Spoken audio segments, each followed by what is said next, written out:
Bonjour à tous et à toutes, veuillez m'excuser sur ce petit retard, une mise à jour de Windows que je n'avais pas prévu, comme à chaque fois. Tout étant en ordre de mon côté, on va pouvoir attaquer avec cette huitième session d'apprentissage de l'informatique en utilisant le Pascal et Delphi. Alors, hop, bon, je passe sur la présentation, hein. Vous commencez à me connaître. Pour ceux qui n'ont pas encore suivi ces slides-là, n'hésitez pas à repartir sur la première session en rediffusion sur apprendre-delphi.fr ou sur Vassure. .fr/Delphi Bootcamp qui vous redirigera sur la chaîne YouTube d'Embarcadero. Vous retrouverez les sessions de ces webinaires et puis d'autres, enfin de ce bootcamp et celles des webinaires hein, dans les jours qui viennent. Les liens utiles, donc ils sont disponibles sur les PDF que vous retrouvez sur apprendre-delphi.fr depuis vendredi. J'ai pas fait de modification jusque-là dessus. Donc pareil, je passe rapidement. Et on va revenir à ce qu'on a fait jusque-là. Donc, la semaine dernière, on avait vu l'IDE, donc Delphi, le langage Pascal, les bases, et puis la VCL avec le concepteur de fiches.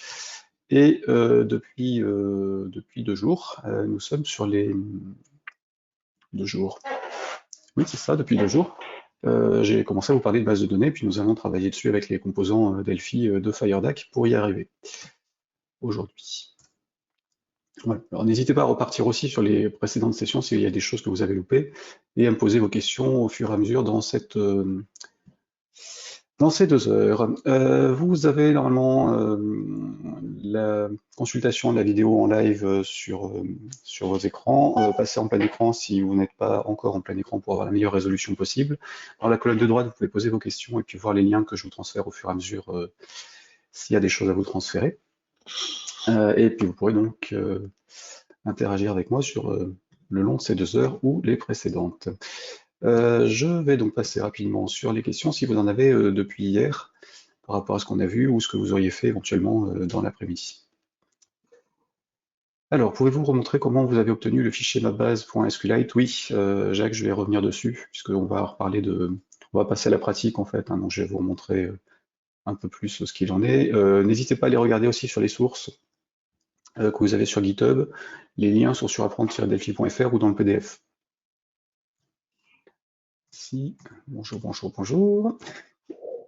Peut-on répartir une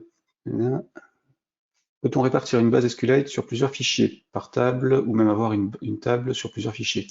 Alors non, enfin une base SQLite c'est un fichier qui contient tout. Après ça dépend du moteur de base de données, hein. Chacun a sa façon de stocker les informations. Là en l'occurrence pour SQLite c'est monofichier avec autant de tables qu'on veut dessus qui font la taille que l'on veut. C'est limité si je puis dire à plusieurs téraoctets. Par table et voire par fichier. Donc en gros, on est limité à la taille du disque dur sur lequel on travaille. Si vous voulez travailler sur plusieurs fichiers de base, vous pouvez effectivement répartir vos tables sur plusieurs bases de données SQLite. Après, dans Delphi, à vous de faire les accès qu'il faut entre les bases ou sur les tables qui vous intéressent, sachant que je vous montrerai, alors normalement aujourd'hui, si on a le temps, sinon demain, un composant qui permet justement de travailler plusieurs tables issues de bases de données différentes.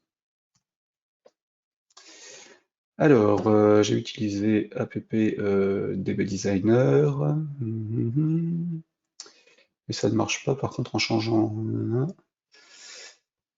Euh, alors, ouais, donc question d'Hervé qui a généré des tables depuis un des outils qui existent pour faire des modèles de conception de données que je vous ai montré lundi, au moins pour la façon de faire, et puis dont on a parlé un petit peu hier aussi.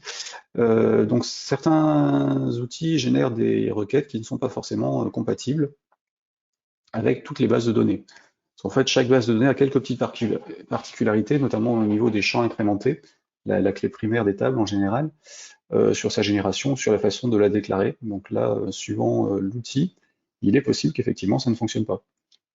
Donc adapter, soit dans l'outil, il vous propose de choisir le type de base de données sur lequel vous voulez générer, et à ce moment-là, évidemment, si vous faites du SQLite, vous choisissez SQLite. Si vous faites de l'interbase, vous choisissez interbase, hein. Et par contre, si il vous le propose pas, à vous d'adapter les requêtes de création en fonction de vos besoins ou de changer d'outil pour concevoir vos bases. N'hésitez pas aussi à leur remonter les infos si vous êtes sur une base de données qui n'accepte pas les requêtes qu'il vous génère, signalez-leur. N'hésitez pas. parce que de toute façon, même si potentiellement plein de gens leur disent, c'est comme ça qu'ils font évoluer les outils d'une manière générale, surtout quand c'est l'open source. Alors, sur Access, les relations deviennent automatiquement des contraintes lors de l'accès à la base. Le MCD de la base créée avec Data Modeler contient des relations entre tables. Ces relations ne sont pas matérialisées au niveau de la base réelle créée au final. Alors Riyad, en fait, c'est moi qui ai effacé les contraintes hein, dans TMS Data Modeler. Quand on exporte, on a la structure et puis on peut exporter ou pas les relations et d'autres choses. Je les ai volontairement effacées parce que ça m'agace. J'ai tendance à les gérer par code quand il y en a.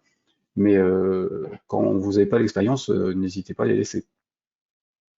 Donc là, il les génère bien et SQLite les gère aussi correctement. Donc ça, il n'y a pas de souci là-dessus. SQLite, comme celles que j'ai évoquées, sont toutes relationnelles et gèrent les relations. Dans mon cas, étant un peu un programmeur à l'ancienne, j'ai tendance à faire beaucoup de choses moi-même, plutôt que de laisser les outils les traiter, puisque il y a des fois où j'ai envie de faire des choses qui ne gèrent pas correctement par rapport à ce que j'ai envie de faire. Ça veut pas dire qu'ils le font mal, ça veut dire que mes habitudes de programmation font que je ne suis pas forcément compatible avec tout ce qui se fait récemment sur les logiciels de développement.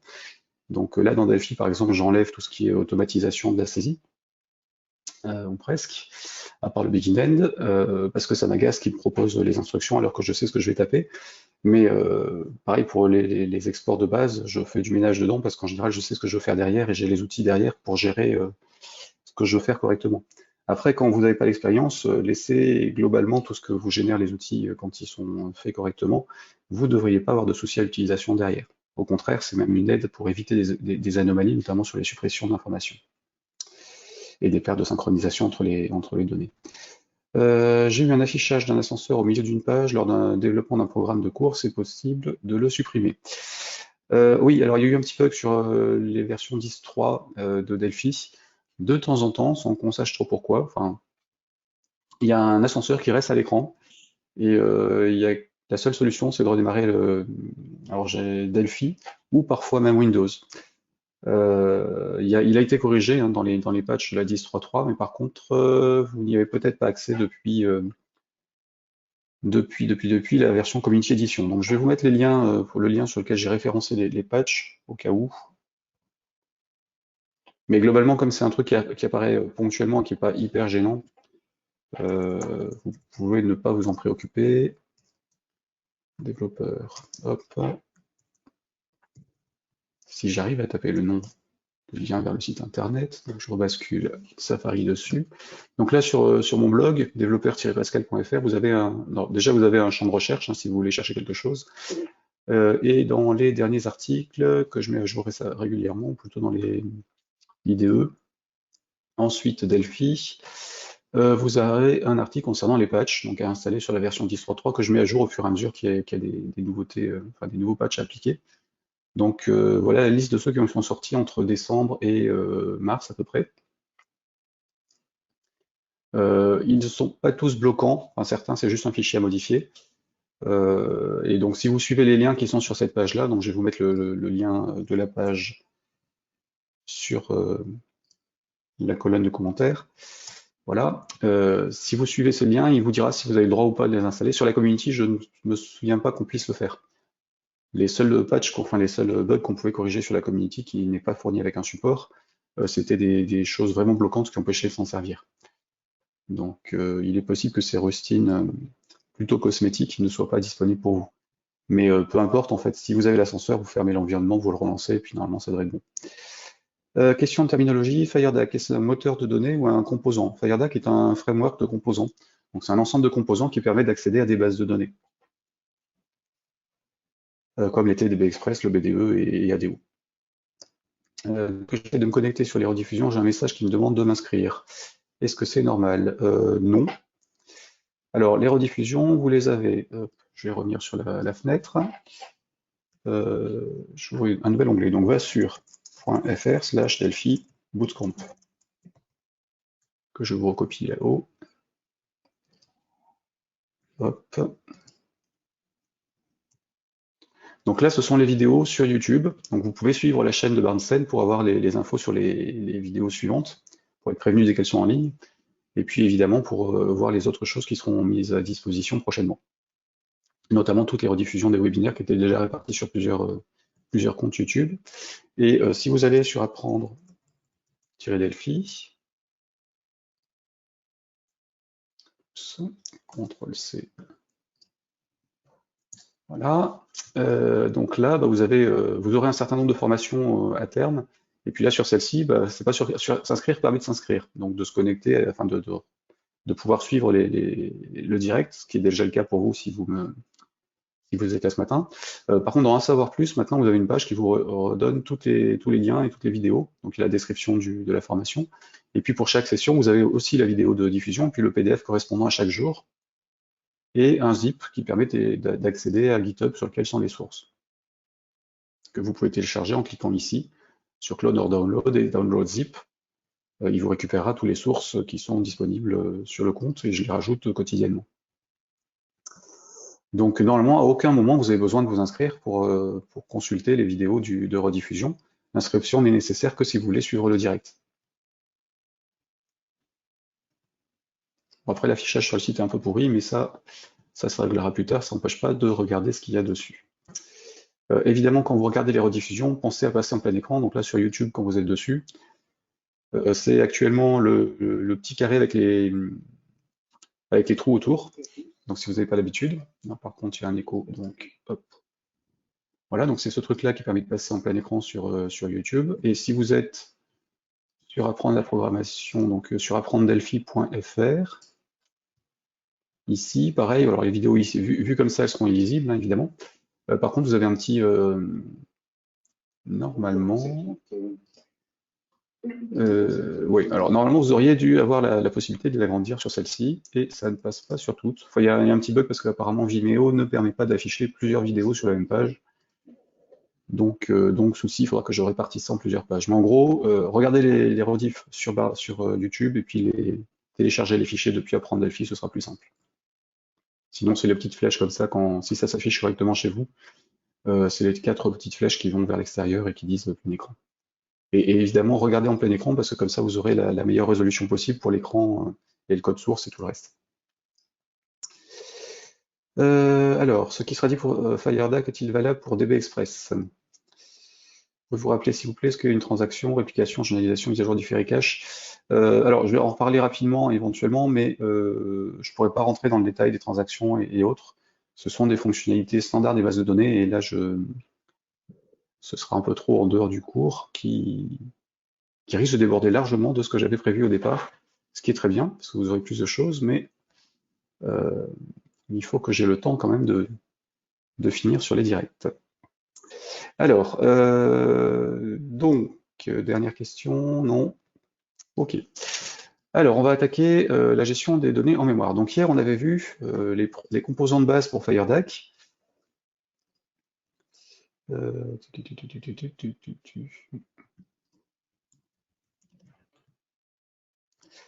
Donc hier, on avait vu les composants FireDAC. Donc les composants de base, hein, TFD connexion pour établir une connexion à une base de données ou créer une base de données locale quand on est sur un moteur de données comme SQLite. Donc en lui donnant un nom de fichier et puis ensuite il le crée tout seul. Les composants d'accès aux données, donc c'est ce qu'on appelle les datasets ou des ensembles de données, les TFD tables et TFD query. Le TFD table étant un composant qui permet de parcourir séquentiellement les données, donc en passant d'un enregistrement à un autre et éventuellement de filtrer le contenu. C'est lui qui s'occupe des requêtes SQL derrière pour accéder aux informations, et le composant TFD query sur lequel il faut faire des requêtes SQL pour accéder aux informations ou les modifier. On va revenir sur ces composants-là hein, avec des exemples aujourd'hui. Et donc j'avais fini la session d'hier en vous parlant rapidement d'un autre composant qui est aussi un dataset, un ensemble de données, qui s'appelle TFD Memtable. Donc on va y revenir aujourd'hui plus en détail. Donc le composant TFD Memtable est un ensemble de données au même titre que TFD Table et TFD Query. Il a un avantage, c'est qu'il est autonome, il se gère entièrement en mémoire. On peut utiliser TFD Table pour nos données temporaires ou comme table de stockage d'informations à utiliser dans un programme. Alors je devais écrire TFD Memtable et pas TFD Table. Les TFD tables, ce sont des tables qui sont dans une base, donc on peut s'en servir pour ce qu'on veut, mais effectivement, c'est pas les plus pratiques pour gérer des données temporaires. En revanche, le TMD, enfin TMEM, TFD même table, je vais y arriver. Où est ma souris? J'ai perdu la souris à l'écran, c'est génial. Ouais. Donc là, c'est pas le bon terme, hein. C'est pas TFD même table. Enfin, c'est pas TFD table, c'est TFD même table. Je vais y arriver. Hop. Donc, le TFD même table permet de gérer des tables temporaires ou de stocker des informations qu'on va utiliser durablement, mais sans passer par une base de données. En réalité, c'est Firedac qui se débrouille. Ces données peuvent être accessibles en SQL, si on le veut, grâce à un composant TFD local SQL que j'évoquerai plus tard, et un TFD connexion quand même, puisque le TFD SQL dépend d'un TFD connexion. Je vais vous faire des exemples, hein. De toute façon, vous affolez pas si c'est trop flou.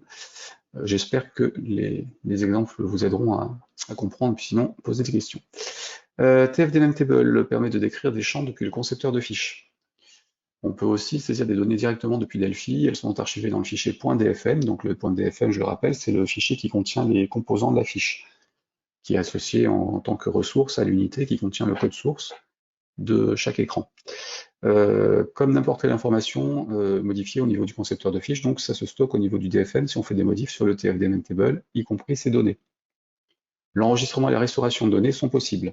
Donc on peut récupérer les données qu'on a saisies dans le FD Memtable qu'on a enregistrées dessus par code, sous forme de fichiers, puis les réimporter la fois suivante. Si on a besoin que d'une liste d'informations structurée, on peut utiliser un TFD Memtable et ses options de persistance. Une fois le nom de fichier dans lequel le composant doit se stocker, le chargement et l'enregistrement des données se font eux-mêmes, ou presque. Alors, petit exemple, ou plutôt plusieurs exemples. On va relancer votre lien dans Delphi. Donc, nouvelle application. Voilà, je vais le faire proprement avec un module de données, puisque le principe, c'était d'avoir des informations qui sont accessibles depuis plusieurs écrans éventuellement. Donc là, j'ai mon projet vide avec une fiche. Je vais faire un fichier ajouter nouveau, autre et module de données dans les fichiers Windows. Enfin, dans les fichiers individuels, pardon. Module, il est là. Je fais OK.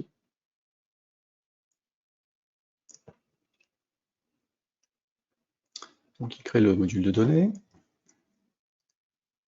Une fois de plus, mon ordinateur a relancé Time Machine et plante tout parce qu'il est sans doute en train d'essayer de regarder ce qui se passe sur la machine virtuelle. Alors que je trouve comment le désactiver ponctuellement parce que ça devient agaçant. Alors, Delphi, qu'est-ce que tu me fais? Oui, ça y est. Voilà. Donc, j'ai ma fiche, mon écran et mon module de données. J'ai quand même enregistré le projet avant de faire quoi que ce soit dessus. Donc, ce sera Bootcamp, jour 8. Ah, exemple 1. Petit rappel, Fireback, base.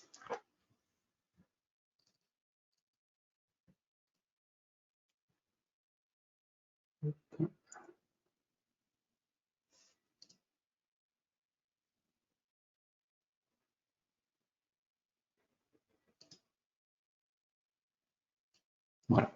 Donc, je vais utiliser les composants de base, hein. Donc j'ai une table, enfin une connexion déjà, TFD connexion. Je vais aller modifier ces paramètres, donc dans l'éditeur de connexion, et je lui dis que c'est une base qui sera SQLite. Voilà. Dans le nom de la base, parce que pour accéder à une base SQLite, en fait, il faut un nom de fichier et son chemin d'accès, éventuellement un utilisateur, un mot de passe. Donc là, dans le nom de la base, je vais en créer une. Donc ce sera une base que je vais appeler ma base, peu importe, .db. Après, on met ce qu'on veut, hein. On n'est pas contraint de mettre quoi que ce soit. On met ce qu'on veut, éventuellement un chemin. Là, tel que je l'écris, il sera créé au niveau de l'exécutable lors du lancement du programme, ou là, en l'occurrence, dans l'IDE, il va essayer de la créer au niveau de Delphi, donc ce ne sera pas une bonne idée, puisqu'il ne va pas accepter de le faire.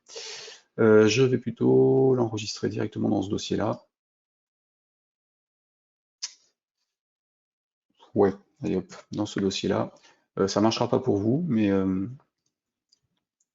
vous pourrez revenir dessus plus tard. Hop, voilà, donc ma base dans le même dossier. Si vous rouvrez ce projet-là, en fait, il faudra changer le chemin d'accès à la base. Je ne mets pas d'utilisateur, je ne mets pas de mot de passe, je valide. Je vais désactiver la propriété login prompt pour éviter qu'il me demande un mot de passe et je vais connecter ma base de données. C'est à ce moment-là qu'il crée la table.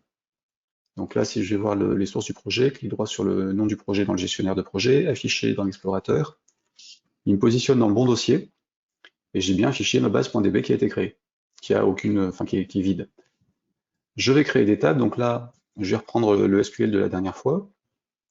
Donc je reviens sur le jour 6 dans la partie MCD, sur le fichier SQL que j'associe au Notepad pour pouvoir l'afficher correctement. Voilà, je copie, CTRL A, CTRL C. Je reviens dans Delphi, clic droit sur la connexion, éditeur de connexion, script, je copie, enfin, je colle mon source et je l'exécute. Donc là, il a exécuté les différentes requêtes que j'ai saisies, puis il me dit que c'est OK pour chaque. Donc il n'y a pas eu d'erreur de without error, donc il n'y a pas eu d'erreur d'exécution des requêtes SQL, il m'a bien créé ma base. Et là, normalement, j'ai un fichier journal qui est créé en plus au niveau du fichier de base de données. Puisqu'en fait, SQLite travaille avec un journal. Alors là, il ne l'a pas fait. Ah oui, parce qu'en fait, il a refermé la base après avoir créé les requêtes. Donc je la réactive. Voilà, et donc normalement, je devrais avoir mon journal qui apparaît. Non, ok. Bon, il n'en veut pas pour l'instant, mais c'est pas grave. Donc par contre, il a bien changé la taille de la base. Il a bien 28 kilooctets maintenant. SQLite en fait travaille avec un journal, donc quand on ouvre une base et qu'on fait des mises à jour dessus, c'est dans le journal qu'elles sont stockées, ce qui permet d'éviter les plantages et de perdre des données. Régulièrement, il efface, enfin il transfère ce qu'il y a dans le journal dans la vraie base de données, et il travaille comme ça pour être efficace en termes de plantage et contourner les problèmes. Donc j'ai ma connexion, je peux créer 3 tables, puisque j'avais 3 tables, enfin 4 tables dans ma base de données, donc là j'ai un TF des tables, j'en crée un second, et un troisième. J'avais une table auteur, éditeur et livre, ici. Donc mes 3 tables, elles sont associées à la connexion. Normalement, si je sélectionne toutes, il ne propose que les propriétés communes, et j'ai bien dans connexion, FD connexion 1, parce que par défaut, quand on a une connexion déjà sur la fiche, quand on rajoute des composants qui se connectent dessus, il les associe tout seul. Par contre, ce qu'ils n'ont pas, c'est le nom des champs. Donc là, sur la table 1, je vais la rebaptiser, donc sa propriété name. Je vais l'appeler tab livre, par exemple. Idéalement, on met quelque chose qui soit cohérent, hein.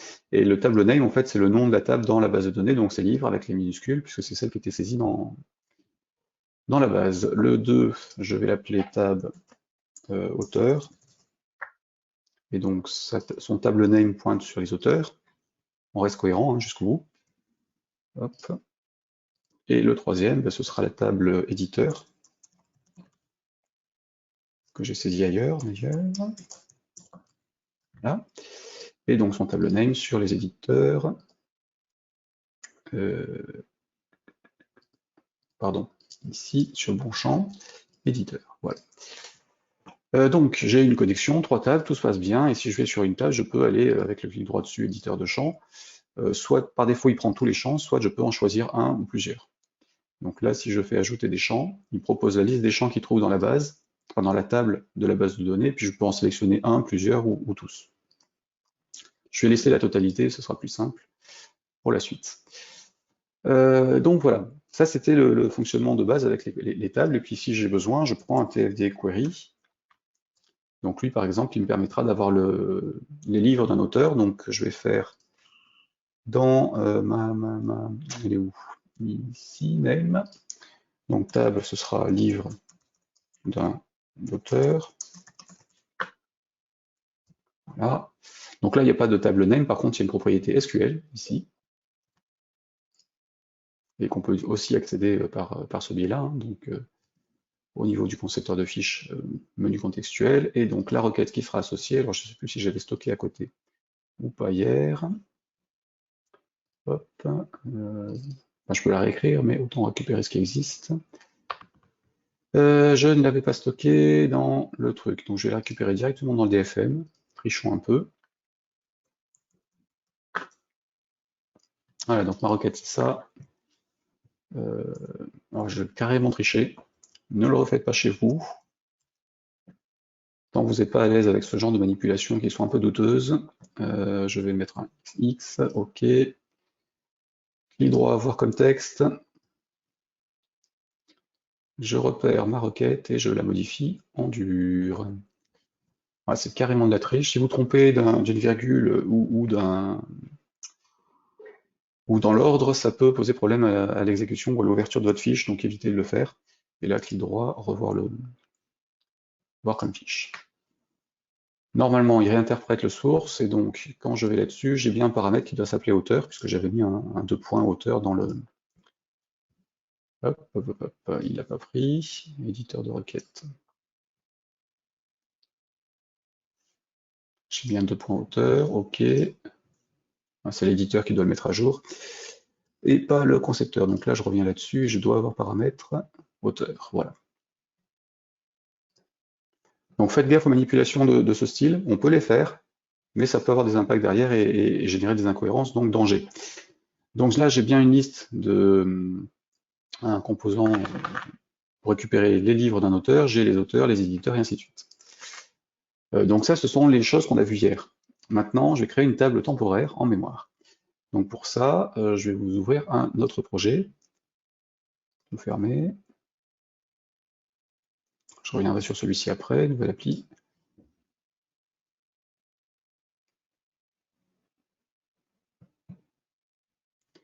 Donc pareil, ou pas pareil, on s'en fiche dans ce cas-là.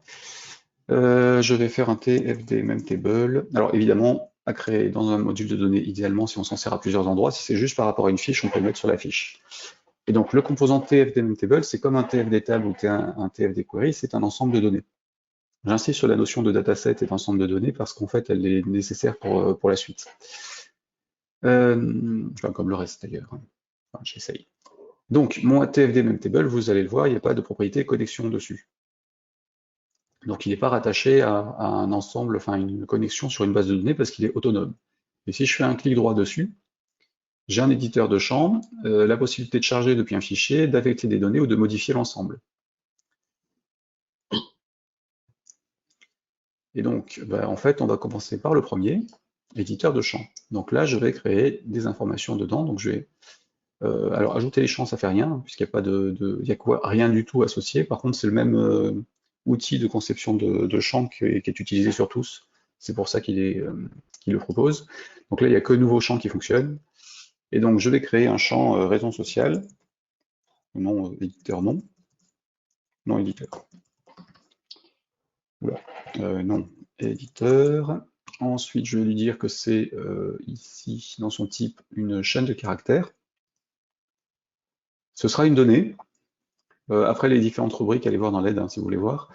Ce sera une donnée. Après, il est possible qu'on en évoque quelques-unes dans les jours ou semaines qui viennent, mais en tout cas, ça reste de base données sur le FDM Table. J'ai donc un nom d'éditeur. Ici, je vais mettre nouveau champ. Ici, un nom de titre de livre. Voilà, c'est une chaîne aussi. OK. Donc là, j'ai créé des champs, vous les voyez aussi dans la structure, parce que ça correspond en fait à des composants qu'ils créent tout seuls. Ils ont aussi des événements et des propriétés. Et si on va voir dans le source de l'écran, on a par contre juste le nom, enfin on a le nom de l'éditeur et le titre et le FDM table, puisqu'ils sont accessibles directement par programmation aussi. Je reviens dans l'écran, je vais quand même l'enregistrer histoire qu'il nous enlève les erreurs qu'il affiche. Donc ici, ça, hop, fire DAC, PFD même table.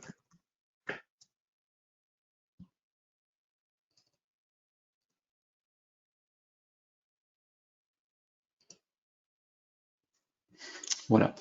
Donc on a affecté des champs, maintenant on va remplir le contenu. Pardon. On va remplir le contenu avec modifier l'ensemble. Et là on a un éditeur qui nous permet de saisir des informations dans l'écran. Donc là, les rôles par exemple, fille en pratique,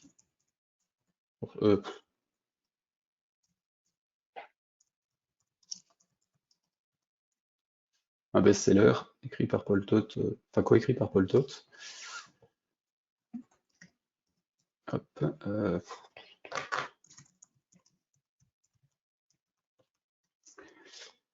et on va dire, j'en ai plein sous les yeux, donc allons-y. Delphi Cookbook, dont la 3e édition est sortie il y a quelques mois, de Daniel Tetti et Spinelli. Donc voilà, donc là j'ai mis 2 lignes dedans tranquillement. Ces lignes-là, elles sont stockées au niveau du source, donc je reviens sur le voir comme texte. Il y aura une zone binaire, hein, là. Donc ça, c'est nos enregistrements avec la structure de la base. Enfin, je dis de la base, en fait, de la table en mémoire. Je reviens par Alt F12. OK. Et donc, bah, ces 2 données-là, si je ferme mon projet et je l'enregistre, je ferme.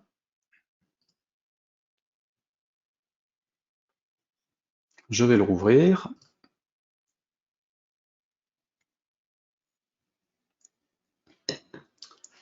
Je reviens dessus. Alors là, j'ai toujours mes champs. J'ai double-cliqué, hein. Clic droit, modifier. Normalement, j'ai toujours mes enregistrements. Donc évidemment, ne gérez pas, enfin ne stockez pas des tonnes d'infos dans la fiche, parce qu'à chaque fois que vous l'ouvrez dans Delphi, vous rechargez toutes les données. Donc vous allez alourdir le traitement sur la fiche, en tout cas sur la fiche ou le module de données sur lequel vous avez le composant. Par contre, ça peut servir pour stocker des informations ponctuelles en cours d'utilisation, ou si vous avez des données à afficher en dur quelque part, bah, vous pouvez les mettre sous cette forme-là, et puis ensuite utiliser le mécanisme qu'on va voir tout de suite sur l'association des ensembles de données avec les composants d'affichage, les composants visuels. Donc là, on avait l'éditeur de champs pour saisir des champs et puis spécifier les colonnes de chaque enregistrement qu'on va stocker dedans, modifier les données pour mettre des informations depuis l'écran, si on a envie, ce qui n'est pas obligatoire, hein, évidemment. Le affecter l'ensemble de données, c'est pour récupérer des données depuis une table existante ou depuis depuis un autre ensemble de données, en fait. Et du coup, il va récupérer la structure et puis le contenu. Donc, vous pouvez faire un query par TFD query, l'exécuter dans Delphi, et puis ensuite absorber le contenu sur votre table en mémoire, et puis garder ce contenu-là pour l'utiliser plus tard.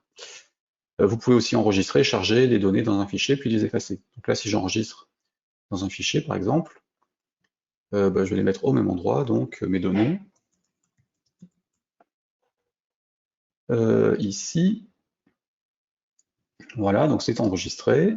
J'ai bien, normalement, si je reviens sur le bon dossier, alors on était sur jour 8, ici, sur ça, j'ai un fichier .xml que je peux ouvrir dans un éditeur de texte. Alors, ce fichier contient 2 choses. La structure, ici, enfin le nom de la table, les colonnes qui sont ici, voilà. Vous avez les colonnes, donc la structure des champs de la base, et puis ensuite le contenu. Alors normalement c'est rowlist, avec les différentes lignes. Vous pouvez l'éditer ou le modifier dans un logiciel qui traiterait du XML. Il y a aussi la possibilité d'exporter en JSON ou en binaire. Ça, je peux refermer, et ça aussi. Et évidemment, on peut réimporter les données, donc là, si je les efface, je vous prouve que c'est bien effacé, hein, on est bien d'accord. Je les recharge,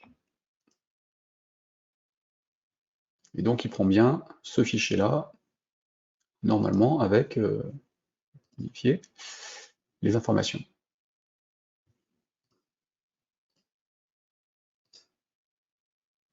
L'avantage, c'est que si vous enregistrez vos données quelque part en JSON, en XML ou en binaire, depuis un FDMM table ou même une table ou un query, puisque les 2 autres peuvent aussi faire des enregistrements de leurs données, vous pouvez les réutiliser sur un FDMM table ailleurs.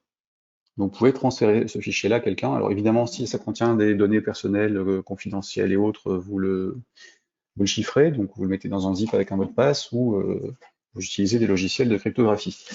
Mais en tout cas, ça permet de transférer des informations facilement, sous forme de fichiers entre deux programmes, entre deux ordinateurs. Et vous pouvez les manipuler directement depuis le concepteur de fiches si vous voulez faire de la gestion d'informations directement dessus, sans avoir besoin forcément de créer un programme qui le gère. Ceci étant dit, je crois qu'on a vu toutes les fonctions de ce FDMM table. Il y avait aussi la partie persistance. Donc là, j'ai des données en mémoire. c'est très bien, mais si je vais modifier des données par programmation, derrière, elles ne seront pas conservées. Pour conserver des informations à partir d'un TFDM table, il y a une fonctionnalité qui permet de le faire automatiquement, pour nous éviter de le faire nous à la fermeture. C'est dans les ressources options, donc les propriétés ressources options du FDM table, vous avez deux champs, persistant et persistant file name. Si vous activez persistant et que vous mettez un nom de fichier ici, il va charger ce fichier-là par défaut au démarrage du programme. En fait, quand vous créez le composant, il vous charge le fichier en question. Et quand vous fermez la connexion, enfin quand vous fermez le composant, en fait, il va vous permettre de l'enregistrer automatiquement. Donc ça permet d'utiliser une table en mémoire qui va gérer elle-même sa propre structure et puis ses données sans que vous ayez besoin de créer une base SQL avec des requêtes SQL de création.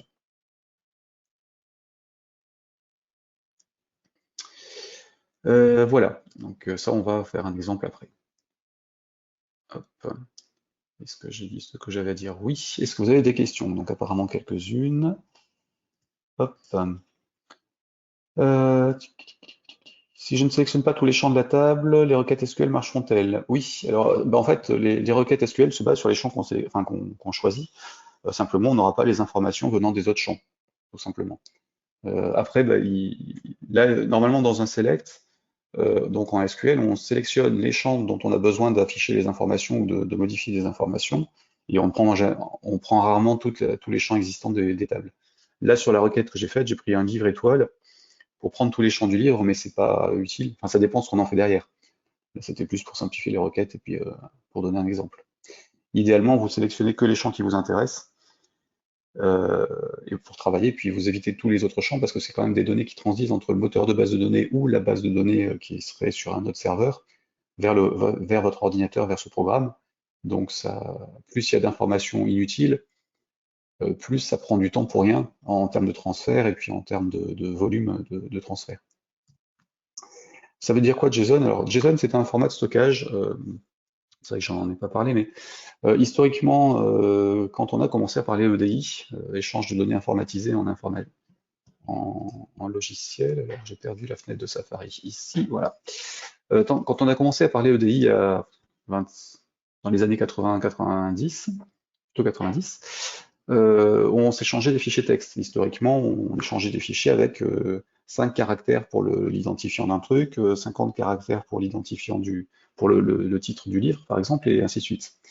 Donc c'était des fichiers formatés ou des fichiers binaires avec un formatage pareil strict, avec des données qui avaient une certaine taille en octets. Et je reparlerai de cette partie-là, enfin de ce format de stockage-là plus tard.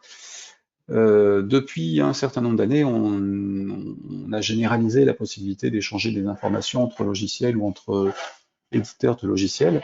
C'est ce qu'on a mis sous la case de EDI. Et puis, dans les années 2000, on est parti sur l'XML, qui était un format texte, comme ici, avec des balises qui s'ouvrent et qui se ferment. Alors, quand j'entends balises, ce sont des trucs entre inférieur et supérieur, comme pour du HTML, comme pour des pages web, en fait. Je vais ouvrir le bon fichier. Ici, là, XML. Donc ce sont des balises, on a un format de fichier au départ, et puis après on a un truc qui ouvre et un truc qui ferme. Donc là le FDBS avec certains attributs, donc des paramètres en plus, et il se ferme par un slash FDBS. Ensuite on a un manager qui se ferme par manager, en l'occurrence dans le format XML utilisé par les ensembles de données Delphi. C'est un format SQL, XML. En réalité l'utilisation du XML c'est juste un fichier texte avec une balise de début, une balise de fin, et puis à l'intérieur on met ce qu'on veut, qui est elles-mêmes ont aussi des balises de début et des balises de fin. Et c'est comme ça que sont gérées aussi une partie, enfin, un format de page Internet. Le JSON, alors pareil, c'est une norme aussi, mais là elle est un peu plus stricte. Pour en savoir plus, vous pouvez aller sur json.org, json.org. C'est un format de données qui a été créé pour le JavaScript, donc pour le langage de développement sur les pages web, qui permettait de stocker les données dedans. Et en gros, c'est du texte aussi, mais un peu moins verbeux que le XML. Alors là, si vous allez dessus, vous avez les formats de ce que gère le JSON. On en reparlera aussi avec la librairie JSON de Delphi. Et si j'exporte ce truc-là en JSON, donc c'était enregistré sous, ici, Donc mes données.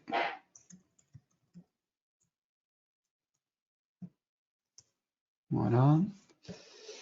Si je vais l'ouvrir à partir de là, donc de Notepad++, j'ouvre mon fichier JSON, ça ressemble à ça.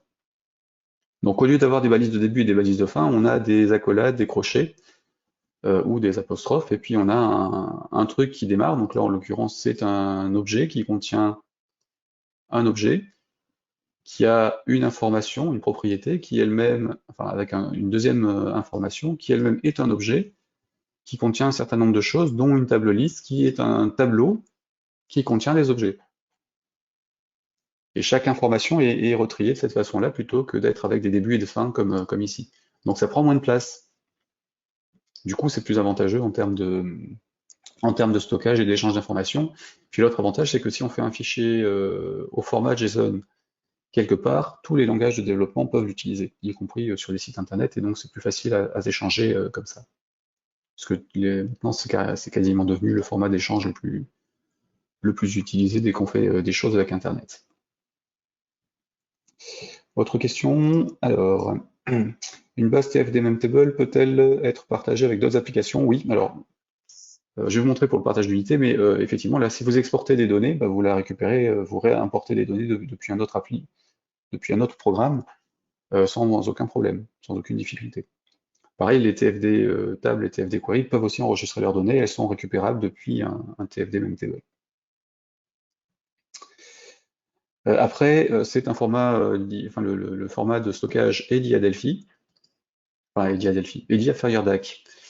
Donc, si vous voulez le récupérer dans un programme qui ne soit pas fait avec Delphi ou C++ Builder et qui ne gère pas des composants FireDAC, à vous de récupérer juste la partie qui vous intéresse de ce format-là.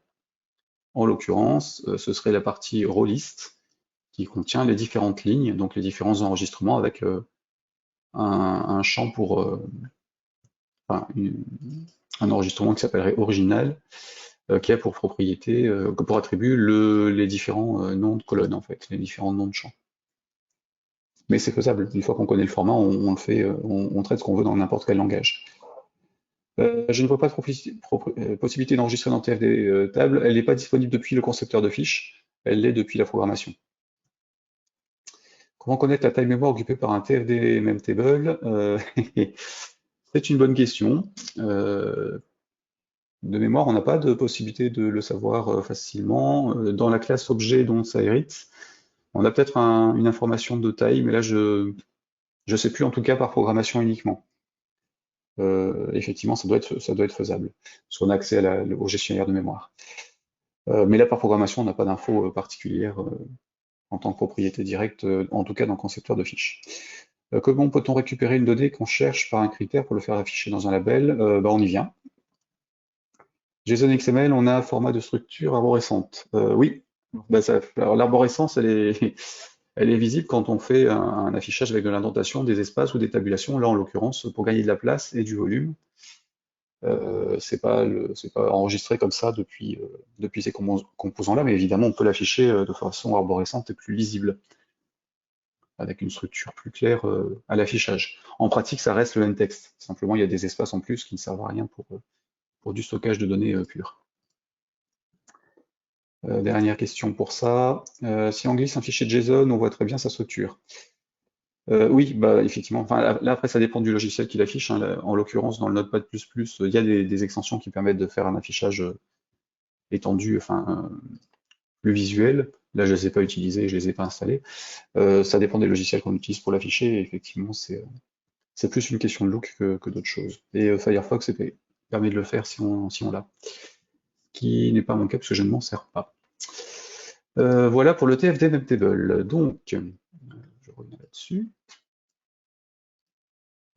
Alors maintenant, à quoi ça sert d'avoir des tables en mémoire et des tables, des tables en mémoire donc et des tables de base de données accessibles avec les composants FireDAC? Parce que une fois qu'on a les données, qu'on peut y accéder, on va quand même pouvoir faire des saisies dedans et puis les afficher dans les écrans. Donc pour ça, dans la VCL, et j'insiste sur le côté VCL parce qu'il n'existe pas sur la partie multiplateforme, avec FireMonkey, nous avons des composants spécifiques à l'accès aux informations des bases de données. Et donc ces composants-là, leur nom commence, enfin leur type, commence par TDB quelque chose. En pratique, on a un tedit classique qui permet de faire des saisies, on a un tdbedit qui permet de faire des saisies sur un champ de base de données, qui est en fait un champ dans un enregistrement en cours sur une table ou sur un ensemble de données. Et il y a des bases fournies en exemple, hein, qu'on peut utiliser comme des exemples fournis sur les exemples de Delphi, donc vous pouvez aller regarder ce qu'il y a dedans. Je vais essayer d'en prendre un si ça passe ici. Notez quand même un truc, c'est que les composants TDB quelque chose de la VCL ont besoin de se connecter à une source de données et pas à un ensemble de données. C'est un peu pour ça que j'ai insisté là-dessus plusieurs fois. C'est qu'on ne peut pas se connecter directement à un FD table ou un FD query ou un FD memtable depuis un composant VCL de traitement des données. On doit rajouter un composant data source entre les deux. Et c'est le data source qui se connecte à la table ou le query qui lui-même est connecté à la connexion à la base de données. Alors, hop, je recrée un nouveau projet, tout fermé.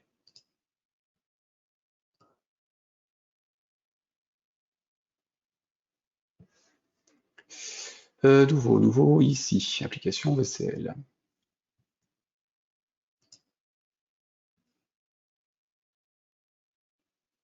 Voilà. Dans mon application, je vais inclure le fichier projet qu'on a fait tout à l'heure avec les composants tables, les queries. Donc je vais ajouter. C'est pas un nouveau fichier, c'est un fichier qui existe. Donc là, je vais rajouter un lien vers le dossier en question. Donc je me repositionne sur mon arborescence, il était dans le 8 et ensuite dans le premier exemple. Et c'était l'unité 2. Voilà. Donc là, dans mon projet, j'ai la fiche sur laquelle je travaille, que Delphi a créé tout seul avec mon projet, puis je peux réutiliser des fichiers qui ont été créés pour d'autres projets, ça ne pose aucun problème. Par contre, si je fais une modification ici, dans mon unité 2 qui vient de l'autre projet, elle sera évidemment disponible sur l'autre projet aussi. Donc si vous partagez des unités entre plusieurs projets, évitez les modifs sans être sûr de ce que vous faites. Parce qu'à la recompilation suivante des autres projets, vous risquez d'avoir des soucis. Donc là, ma connexion, elle est toujours connectée avec une base, sauf que la base en question ne doit pas exister. Si, parce que j'ai mis en dur, donc ça c'est bon. Là, ça va fonctionner parce que j'ai mis le chemin de la base en dur. Donc forcément, il y accède. Ce qui ne serait pas le cas si le chemin était relatif au programme sur lequel je suis. Donc là, j'ai une fiche, une unité avec un module de données. Je vais enregistrer le projet. C'est-à-dire, j'ai créé deux fiches. Donc mon projet il sera enregistré en 3 sur ce dossier-là. 3 nouveaux.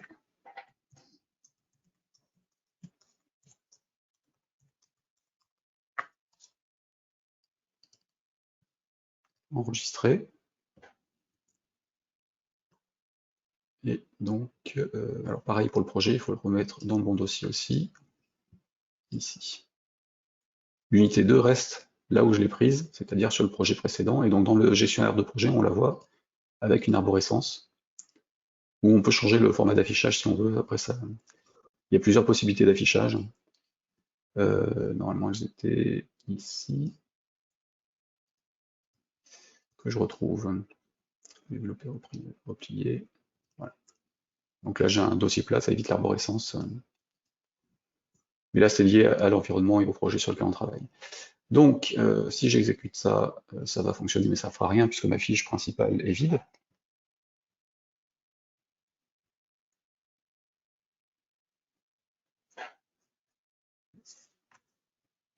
Voilà, et donc on va rajouter des composants à l'écran pour récupérer des informations qui seraient dans cette base-là avec ces tables. Alors, première chose à faire, j'ai dit que je voulais afficher plusieurs fiches, donc je vais en faire 3, une par table, 4 en fait. Alors, nouveau, ici, fiche VCL.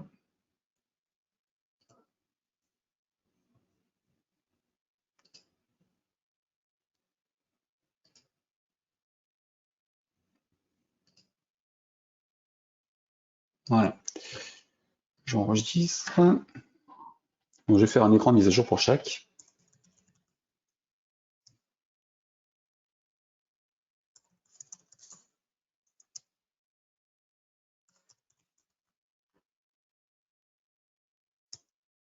En faisant attention qu'il enregistre bien sur le bon dossier. Donc là, ce sera plus clair, hein, vous voyez, quand vous avez les unités, c'est quand même plus facile d'avoir un nom lisible. Donc sur les livres, ma fiche, je vais l'appeler FRM livre. Donc je change sa propriété. Pour la même raison, parce que dans le code forme 3, quand je l'utilise ailleurs, ce ne sera pas très clair, enfin pas très pratique de s'y retrouver. Donc FRM livre. Alors les noms, c'est par convention pour moi-même, hein. Chacun fait ce qu'il veut. Enfin, prenez vos habitudes. Là, je suis sur les éditeurs. Hop. Et donc les auteurs, pareil.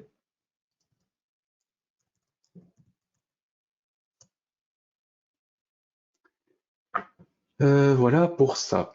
Donc j'ai mes 3 écrans, je vais faire un menu, non, si, un menu sur l'unité 1, donc je fais un T-menu, main menu, pardon. Voilà. Et donc sur mon menu, je vais rajouter un fichier typé.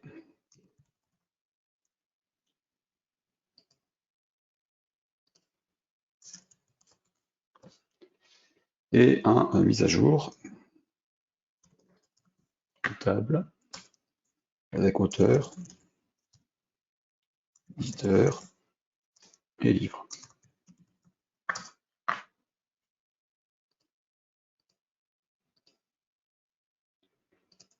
J'ai bien mes informations qui sont créées aussi au niveau du menu et dans la structure et dans l'inspecteur d'objets. Donc là, je reviens sur le on-click du quitter, je vais faire un close.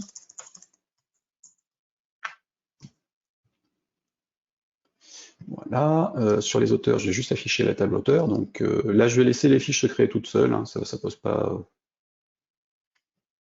J'en ai 3, je ne vais pas trop m'embêter. Sur les auteurs, donc il faut rattacher l'unité, donc Alt F11 au fichier utiliser l'unité pour le menu. Je prends les 3 puisque je vais avoir besoin des 3. Et je les mets en implémentation puisque j'en ai pas besoin dans l'interface. Donc sur les auteurs, c'était FRM auteur .show modal. Alors je veux bloquer les fenêtres hein, pour éviter que quand on est dans l'une, on puisse faire des modifs dans l'autre. Donc je les ouvre toutes en modal. Même chose pour les deux autres. Hein, donc les éditeurs, je fais FRM éditeur .show modal. Hop. Et le troisième, donc ici, auteur éditeur, et donc j'ai dit livre. Sur le clic du livre, FRM livre.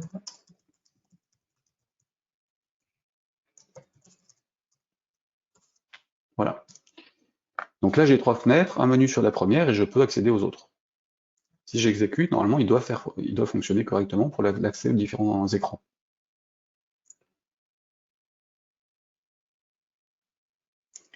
Donc fichier quitté, ça ferme. Ça tombe bien, c'est ce que je voulais faire. Hop. Et table, ça doit m'afficher le bon écran, donc on voit bien le titre de la fenêtre hein, qui est FRM auteur. Il faudrait changer le caption sur chaque fenêtre pour être tranquille. Ici, éditeur, pareil, et livre, pareil. Donc je ne me suis pas planté sur l'enchaînement des écrans, ce sera le bon. Maintenant, sur chaque écran, je vais faire un bouton pour fermer, pour en sortir. Donc là, je vais rajouter un T-bit BTN. Donc un bouton, j'en ai reparlé hier, hein, sur les boutons bit button et autres. Donc là, le bit BTN, ce sera un BTN fermé. Et son kind, donc sa propriété de relookage, ce sera close, tout simplement. Comme ça, il gère tout seul le on-click et puis les événements de retour. Et par contre, je vais le mettre dans un panel que je caserai en bas de l'écran. Donc là, je rajoute un panel dans mon écran, je déplace le panel en bas de l'écran, donc en positionnement bottom. Mon composant fermé, je vais le déplacer dans mon panel, et je vais le laisser en bas à gauche, par exemple. Sur le panel, j'ai enlevé le libellé, donc c'est caption sur celui-ci, parce qu'il sert à rien. Voilà. Sur les positionnements, si je change et que je mets un alignement particulier, il va se retrouver en changeant la taille du bouton, j'ai pas envie. Donc là, je le laisse tel quel. Et normalement, sur le kind close, ce serait bien que je le renomme aussi, un name. Ici, il n'a pas enregistré, btn fermé. Voilà. Donc la propriété kind, quand on fait close, en fait, ne modifie pas les autres rubriques. J'ai envie que je puisse en sortir aussi quand j'appuie sur la touche échappe et que par défaut ce soit ce bouton-là qui soit activé, donc j'ai une propriété cancel. Alors on a vu la propriété par défaut default qui se déclenche quand on appuie sur entrée sur la fiche. Cancel, c'est pour la touche échappe du clavier. Donc j'aurais pas à cliquer sur le bouton fermé ni à faire Alt F pour accéder au raccourci du clavier, hein, qui dans le texte est manifesté avec un E commercial devant. Il suffira que j'appuie sur échappe quand je veux sortir de la fenêtre. Donc ça c'est bon, mon panel, je vais le rebaptiser aussi. Name ici, donc on va dire zone, c'est des habitudes de saisie, donc là c'est zone footer, pour pas d'écran, header pour les en-têtes en général, mais voilà. Donc ça c'est bon, je le veux sur toutes les fenêtres, donc je sélectionne ici. Alors c'est le panel que je sélectionne, ça prend tous ces sous-composants, donc le bouton fermé aussi, je vais le coller sur chaque. Et là, comme j'ai pas géré d'événements on-click sur le bouton, ça devrait fonctionner tout seul. Sinon, il faudrait que je recopie aussi le code qui correspond au on-click du bouton. Donc si je vais sur une fenêtre, éditeur, je clique sur fermer, ça fonctionne pas. Il aurait dû le faire, et si je reviens dessus et que je fais échappe, ça fonctionne pas non plus, donc il n'a pas pris le kind correctement. Je vais changer ici, donc close. Le modèle résulte, je vais le modifier à la main. Il aurait dû le faire. Hop. Donc je vais le faire sur les trois. C'est évidemment après avoir collé, on est obligé de faire les modifications sur chaque. Close.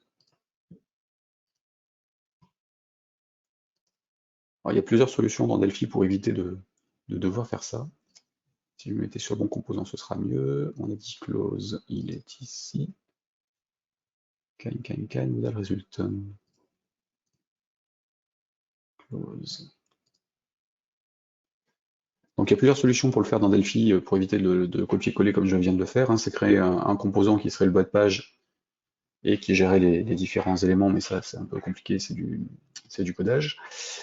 Soit de se faire un cadre qui va permettre de le faire, et j'y reviendrai demain. Soit de faire un héritage de fiches, donc avoir une fiche standard que vous gérez, et puis derrière vous faites un héritage de toutes les autres fiches depuis celle-ci. Et ça on en reparlera aussi plus tard. Donc là j'ai mes livres, j'ai dit que je les affiche en fenêtre de dialogue, pareil, je vais modifier leur affichage ici, hop, histoire de faire les choses proprement. Donc on est sur border, style, dialogue, et je ne veux pas qu'ils puissent la réduire, donc j'enlève les boutons système. Voilà, même chose sur les deux autres. Du coup, je suis obligé de le faire un par un.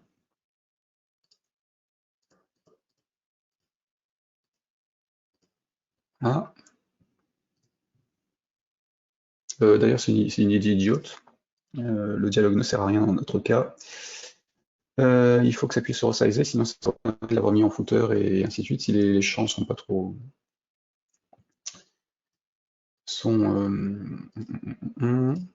oui, enfin, si les colonnes débordent de l'écran, autant que l'utilisateur puisse l'élargir. Donc là, c'était une mauvaise idée de le passer en dialogue, puisque le dialogue ne peut pas être modifié. Par contre, je vais quand même enlever les icônes de la barre de titre. Voilà. Donc si je réexécute mon truc, normalement, cette fois-ci, ça doit être bon. Le close doit pouvoir se faire, puisque j'appelle la fenêtre en show modal, et le bouton fermé a un modèle résulte.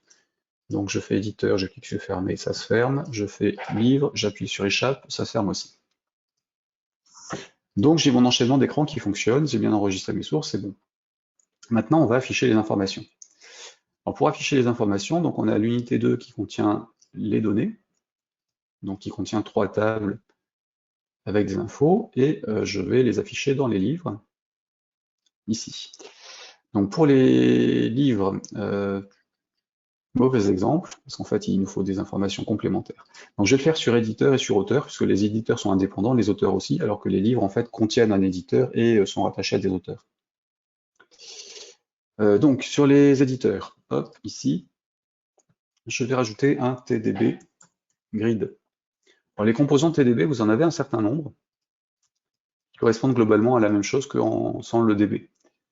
Là, en l'occurrence, je veux une grille qui va nous gérer automatiquement les différentes lignes et puis les différentes colonnes de la table. Voilà, et la grille, je la mets en plein écran par rapport à la zone d'affichage, donc en content, ici, client. Ma grille, je vais la rattacher ensuite à un data source, donc il me faut un data source. Alors le T data source, je peux le mettre sur le module de données comme avec les tables, comme je peux le mettre sur la fiche qu'il utilise si j'ai besoin.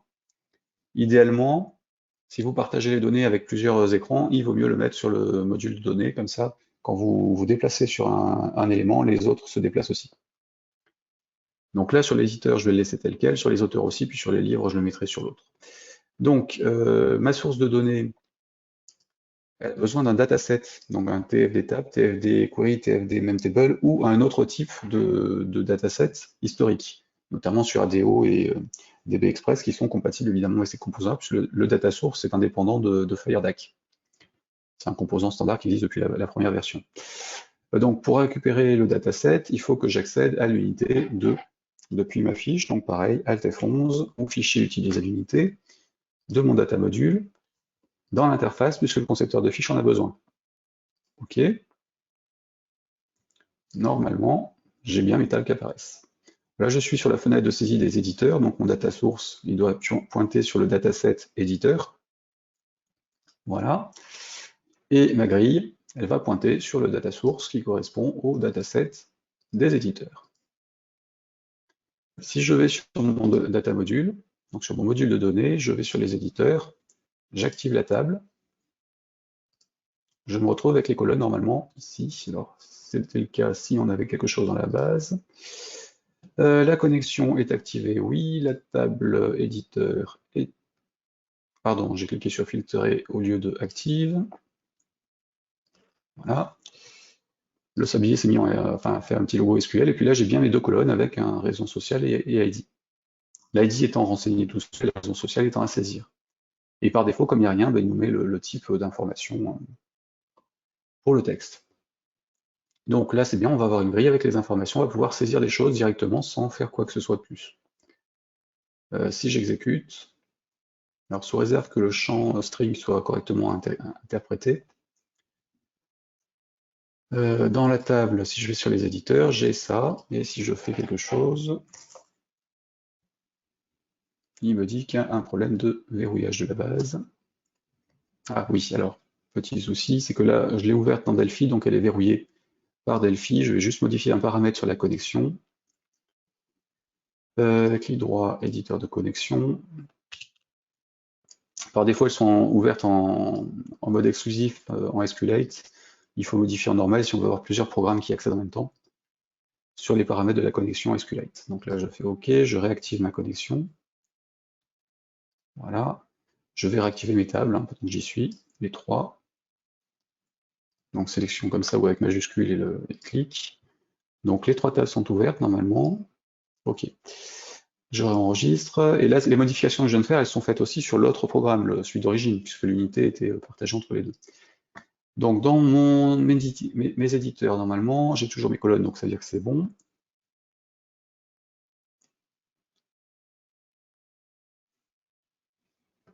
Je vais donc sur les éditeurs, ici, je tape quelque chose, je passe au champ suivant, je tape autre chose.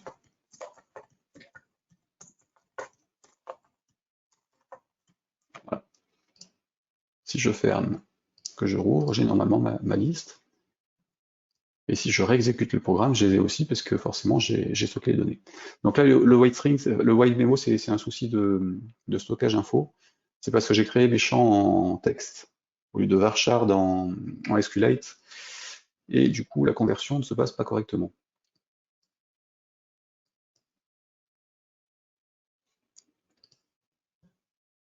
Hop. Par contre, si je rajoute un TFD memo à l'écran, pardon, pas TFD memo, c'était DB memo, puisque c'est un champ de saisie ici. Je vais mettre là et je vais le mettre en bottom pour l'avoir partout. Ici, donc en bas. Lui, il est aussi rattaché au data source, donc normalement ça se fait pas tout seul, puisqu'on peut en avoir plusieurs sur l'écran. Voilà, et par contre, le mémo, il est rattaché à une source, mais aussi à un champ. Donc c'est un data field. et ce sera la raison sociale. Je réexécute.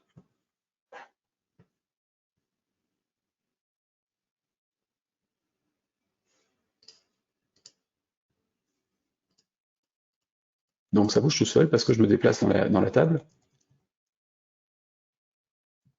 Et je peux faire une modification ici, hein, si je veux. Reroll. Je change de champ et je reviens dessus, j'ai bien toujours reroll. Donc l'utilisation des bases de données dans Delphi, c'est pas plus compliqué que de rajouter des TDB quelque chose sur un écran et les rattacher soit à la source de données, soit à la source et un champ de saisie. La grille, c'est que la source, elle prend tous les champs qu'on a activés, et les différents composants, bah, les autres composants se rattachent à une source et un champ de la source. Alors, ça c'est bien, par contre, effectivement, ça va nous agacer d'avoir les données comme ça. Donc je vais aller effacer ma base et la recréer ici. Éditeur de colonne. Donc script, je vais effacer mon fichier en me déconnectant. Donc déconnecté, il est là-haut. Hop. Donc je me déconnecte, du coup ça libère le verrou sur le fichier, je vais l'effacer physiquement du disque dur et puis modifier mes requêtes pour être tranquille. Donc on était sur le 6 ici. Je vais la enregistrer en local sur base locale ici 8.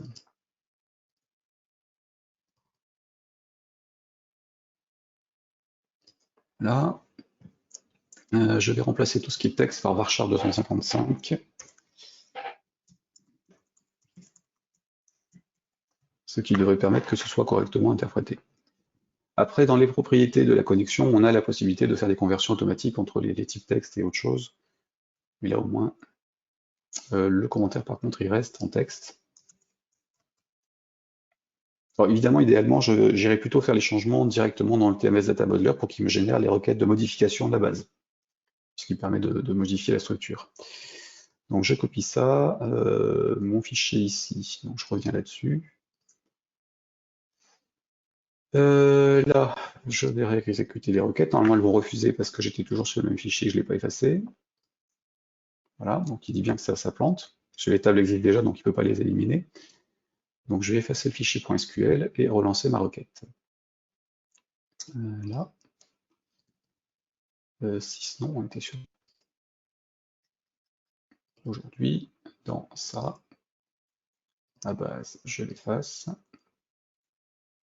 Et il nous dit qu'on ne peut pas. Parce qu'en fait, elle est réouverte en Delphi. Donc normalement, là, ça devrait passer. Voilà. J'ai plus le fichier.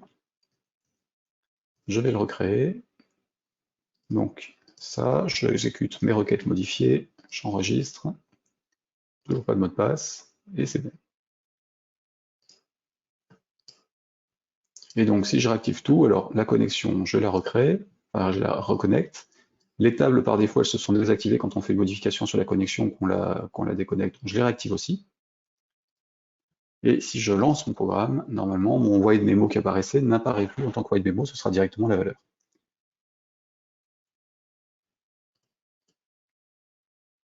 Sauf que, ayant effacé la table, forcément, j'ai plus rien à l'écran, et mon champ faisant 255 caractères, bah, je suis obligé d'élargir l'écran si je veux tout. Ou alors de réduire la largeur de la colonne.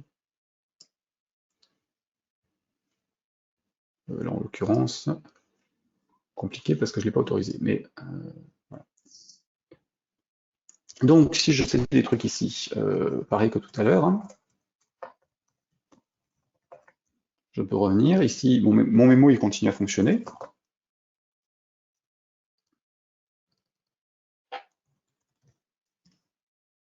Mais j'ai bien l'affichage correctement indiqué sur les champs eux-mêmes. Donc je vais rester sur ce type de champ pour les suivants. Alors, ce que j'ai fait pour les éditeurs, je le fais aussi pour les auteurs.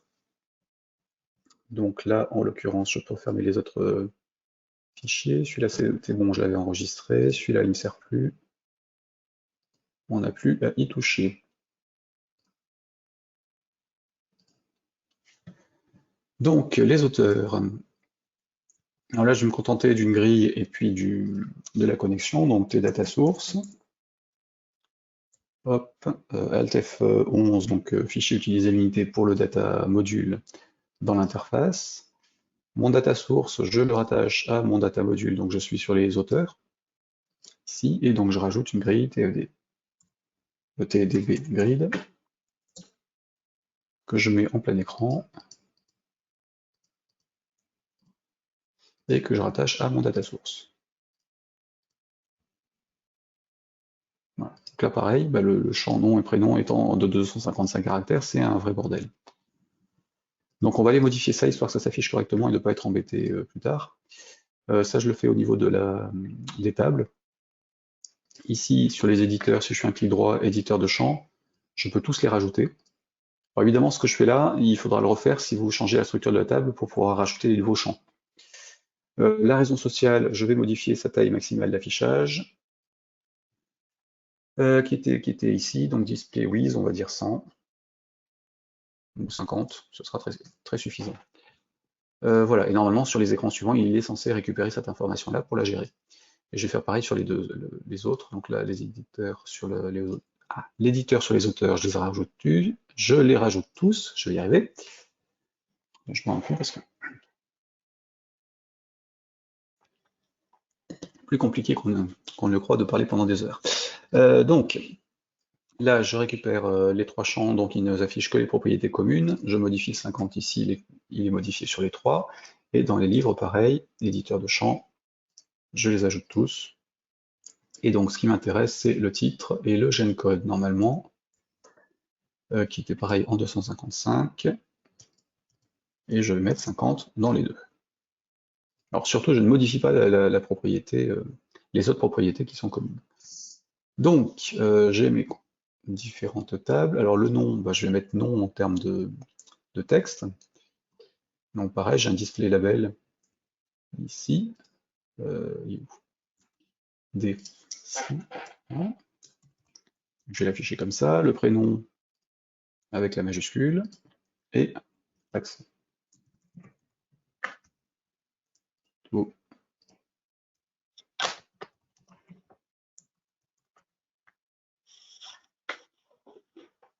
Voilà. Et pareil, bah là, pour les autres champs, on peut faire pareil.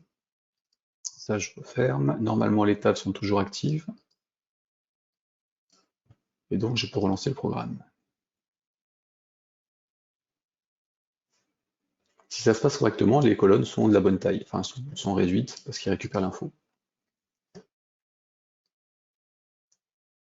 Donc là, j'ai bien mes trucs qui apparaissent à l'écran, je peux redéfinir la taille de la fenêtre si je veux, il y a les ascenseurs qui se déclenchent tout seuls quand il y a besoin, et j'en ressors, et donc pareil sur les auteurs normalement. J'ai bien nom, prénom, et en l'occurrence, 50 c'était trop, donc voilà.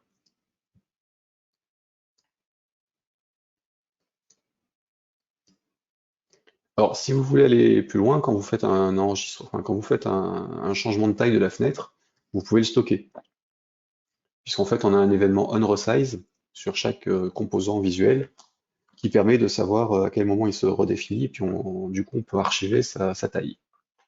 Donc, vous pouvez en profiter pour gérer le stockage des informations quelque part et les remettre au moment où on affiche l'écran, donc sur le on-show, en vérifiant bien qu'on ne dépasse pas de l'écran idéalement et qu'on est toujours dans la zone d'affichage. Ce qui peut arriver qu'on affiche une fenêtre à l'extérieur et que du coup l'utilisateur ne sache pas qu'elle s'est affichée, il a peu la main sur rien du tout. Voilà, donc là si je fais, bah,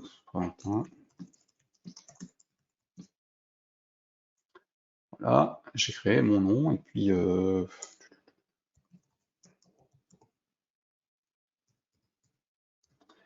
et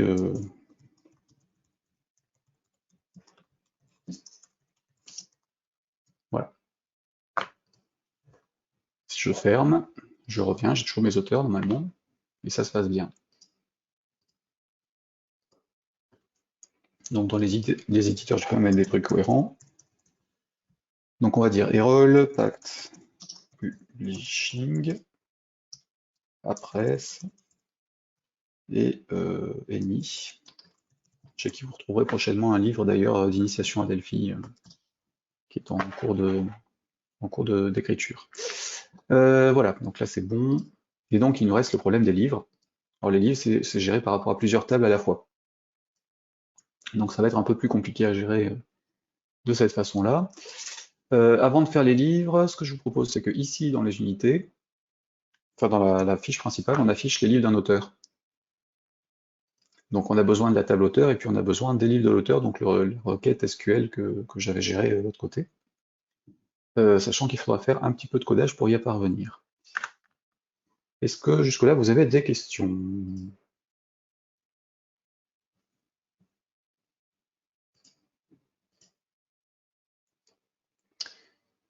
Comment agrandir la police du menu main? On peut pas, c'est la taille définie dans Windows.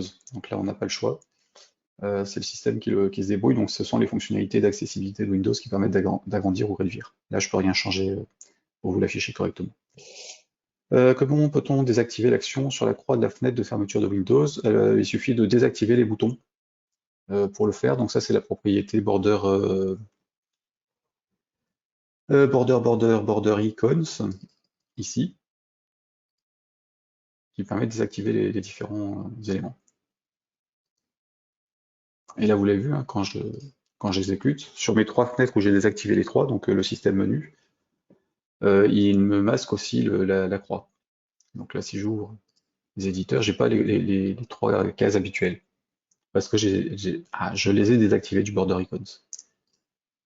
Après, le border style permet aussi de masquer la barre de titre, donc on peut l'éliminer si on a envie, suivant les cas. Si juste un truc par rapport au menu, puisqu'on me pose la question. Ici, alors, on revient là-dessus sur les livres. Le bouton fermé, il y a un souligné sur le F. Il est géré avec un petit et commercial devant la lettre qui sera soulignée. Ça permet de faire Alt F quand on est dans le programme pour gérer les raccourcis. On peut les gérer aussi nous-mêmes dans les menus si on a envie. Et dans tous les composants de l'interface, en fait. Ici, si je retourne sur mes options de menu, dans Fichier, je peux faire et commercial fichier. Et donc Alt F déclenchera enfin, l'ouverture le on-click du fichier.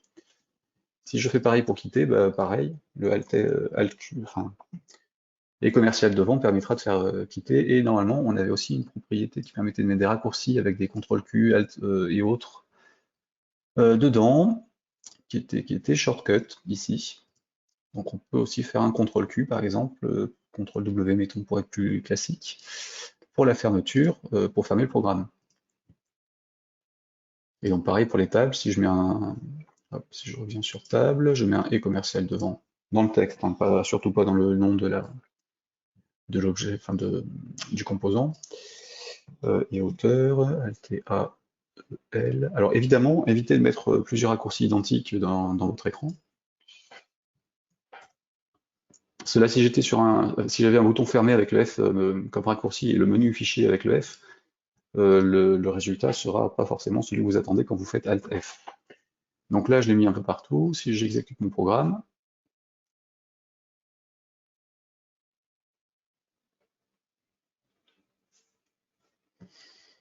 ici, donc j'ai bien ça, je fais CTRL W, normalement ça ferme. Si je réexécute, alors, par défaut maintenant dans Windows, les raccourcis sont plus affichés. Si j'appuie sur la touche Alt et que je fais F, j'ai bien le truc qui fonctionne. Et il m'affiche la lettre soulignée des menus qui m'intéressent. C'est considéré comme faisant partie des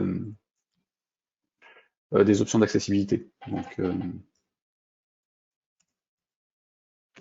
Donc là j'ai fait Alt T et Alt E et ça passe comme ça. Donc pour les personnes qui n'ont pas accès à la souris ou qui ont des problèmes d'utilisation de la souris, le clavier est nécessaire, enfin peut être utile. Et du coup, bah, il faut pouvoir donner des accès aussi au clavier pour quand on diffuse des programmes qui sont censés être utilisés par tout le monde. Ça ok. Alors, je tente de faire une sauvegarde d'un fichier XML depuis Query.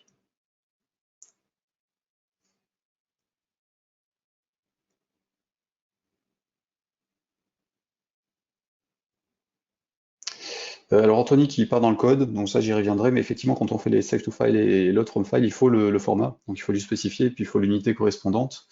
Ce sont les TFD stan quelque chose, TSD stan storage, JSON, XML et ainsi de suite. qu'il faut inclure dans la fiche, qui font, enfin, ce sont les composants qu'il faut inclure dans la fiche pour que le projet inclue les unités automatiquement.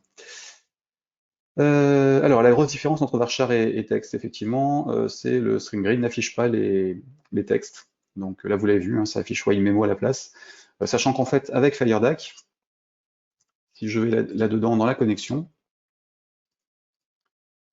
j'ai des options qui permettent de faire des conversions de champs, de type de champ. Donc là-dedans, sur le mappage de données, ou plutôt sur le type des paramètres par défaut, non, ça je laisse comme ça. Dans le mappage de données, en fait, on peut modifier le format d'affichage et les informations permettant de gérer certains champs. Donc on peut jouer sur les trucs qui seraient en texte dans la base et qui ne s'affichent pas dans les grilles pour pouvoir en modifier lui faire croire que c'est un varchar en fait et tricher avec. Et on a plein d'autres options du même style qui ne sont pas liées à la base de données mais que FireDAC permet de gérer automatiquement. Là pareil, allez sur la doc, hein, il y a un bon paquet d'informations là-dessus et sur comment ça fonctionne. Que vous avez un livre aussi qui est disponible sur Amazon et ailleurs. Alors il est plus disponible sur Amazon d'après ce qu'on m'a dit il y a quelques jours. Faut juste que je retrouve hop, le lien. Carrie Jensen. Voilà, donc c'était celui-ci. Alors je dis Amazon parce qu'on est sûr qu'il y soit. Après, vous avez aussi le site de l'auteur hein, qui permet d'y accéder, que je repasse dessus. Voilà. Donc c'est Delphine Devs FireDAC. C'est un pavé de quelques centaines de pages qui décrit tous les composants liés à FireDAC, le fonctionnement de FireDAC, plein de solutions, d'exemples et d'exercices dessus, et qui est une bible pour les développeurs qui veulent aller plus loin que ce que je vais vous montrer durant ces sessions-là, pour comprendre comment interagissent les composants de FireDAC et ainsi de suite. Donc il est plus disponible directement. Vous avez normalement sur le site de l'auteur, en faisant Carrie Jensen, alors je ne sais plus quel est son site, .blogspot, ouais. Ici, je vais vous le donner aussi, donc là, oui, ok. Il doit y avoir un lien, un livre quelque part.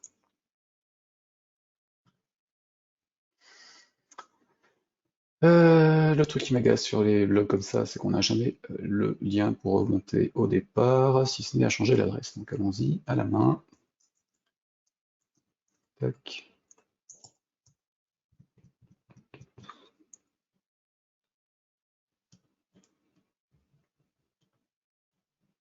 Ouais, donc non. Il doit être sur Jensen Publishing, qui est son site d'origine. Data System, voilà, c'est celui-là. Je vous colle aussi l'adresse hein, du site. Donc ça, c'est le site de Carrie Jensen qui est spécialisé en base de données depuis des années, en tout cas en édition Delphi, et donc vous avez les liens sur ces livres à cet endroit-là. Donc vous pouvez les acheter en format numérique, et puis il y a des réimpressions qui sont prévues, donc faut pas hésiter. Si vous voulez aller plus loin là-dessus, évidemment, c'est en anglais, mais ça se lit facilement, donc pas d'inquiétude par rapport à ça. Hop. Alors après, si vous voulez juste aborder les trucs, enfin faire de la programmation de base, vous n'avez pas besoin de lire tout ça, hein. La documentation de Barcadero est nettement suffisante. Tout ce que je vais vous dire durant ces sessions, vous aurez ce qu'il faut qui vous permettra de travailler avec des bases de données dans Delphi et gérer vos écrans avec. Alors, est-ce que c'est pas mieux d'activer et désactiver les tables sur les fiches?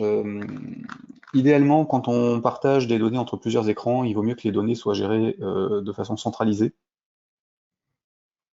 Parce que si on ouvre plusieurs tables sur la même, enfin, si on met plusieurs TFD tables sur la même table, les modifications qu'on va faire dessus, elles ne seront pas forcément synchronisées sur tous les écrans en temps réel. Donc il vaut mieux que l'ensemble de données soit commun à tous les écrans qui gèrent les données enfin, qui veulent afficher ou modifier ces données-là. Peut-on importer les données à partir d'un CSV? Oui et non. De base, c'est pas géré en direct, parce qu'en fait, les composants en mémoire et puis query et table gèrent des données avec un certain format. Par contre, il y a des possibilités d'importer effectivement du CSV Donc les CSV, c'est un format texte. Il y a deux formats de CSV classiques. C'est chaque enregistrement est séparé par des virgules ou par des tabulations, suivant que ce soit du CSV Excel de base ou du CSV Excel d'une version antérieure. Les deux sont gérés par informatique en général, et puis on a des composants dans Delphi pour les traiter. Si vous voulez regardez les TFD Batch Move, ici.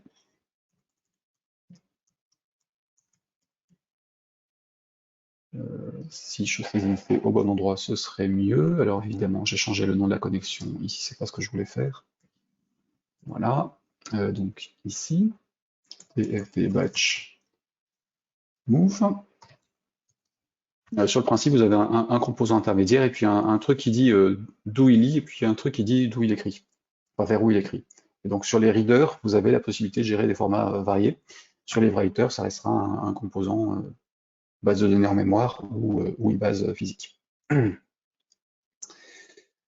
Lorsque je recherche à exécuter, j'ai une erreur, file is not in the database. Alors là, Hervé, il faudrait que je sache de quoi il s'agit, parce que sans code, sans exemple, je peux rien dire.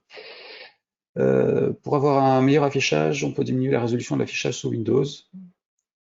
Oui, effectivement, je pourrais passer en autre chose que 1920 par 1080, mais du coup, l'enregistrement qui se fait en 1920 par 1080 poserait problème sur les vidéos derrière. Et tant qu'à faire, je vise quand même les hautes définitions au maximum pour avoir de la place à l'écran. Et si on réduit la taille de l'écran, on a aussi un environnement qui a moins de place, et du coup, dans la zone de saisie et autres, on a moins d'affichage à la fois. Donc ça m'obligerait à jouer avec les ascenseurs en permanence, donc je ne peux pas le faire tel quel. Alors, pourquoi dans les bases de données, dans les jours précédents, on a des bases de données avec des extensions différentes, SQL, DGP et SQLite? Alors, DGP, c'était le format de stockage de diagrammes qui était utilisé par TMS Data Modeler, donc c'est son format à lui. Il utilise l'extension DGP. Après, peu importe ce qu'il y a dedans, c'est ce qui gère lui.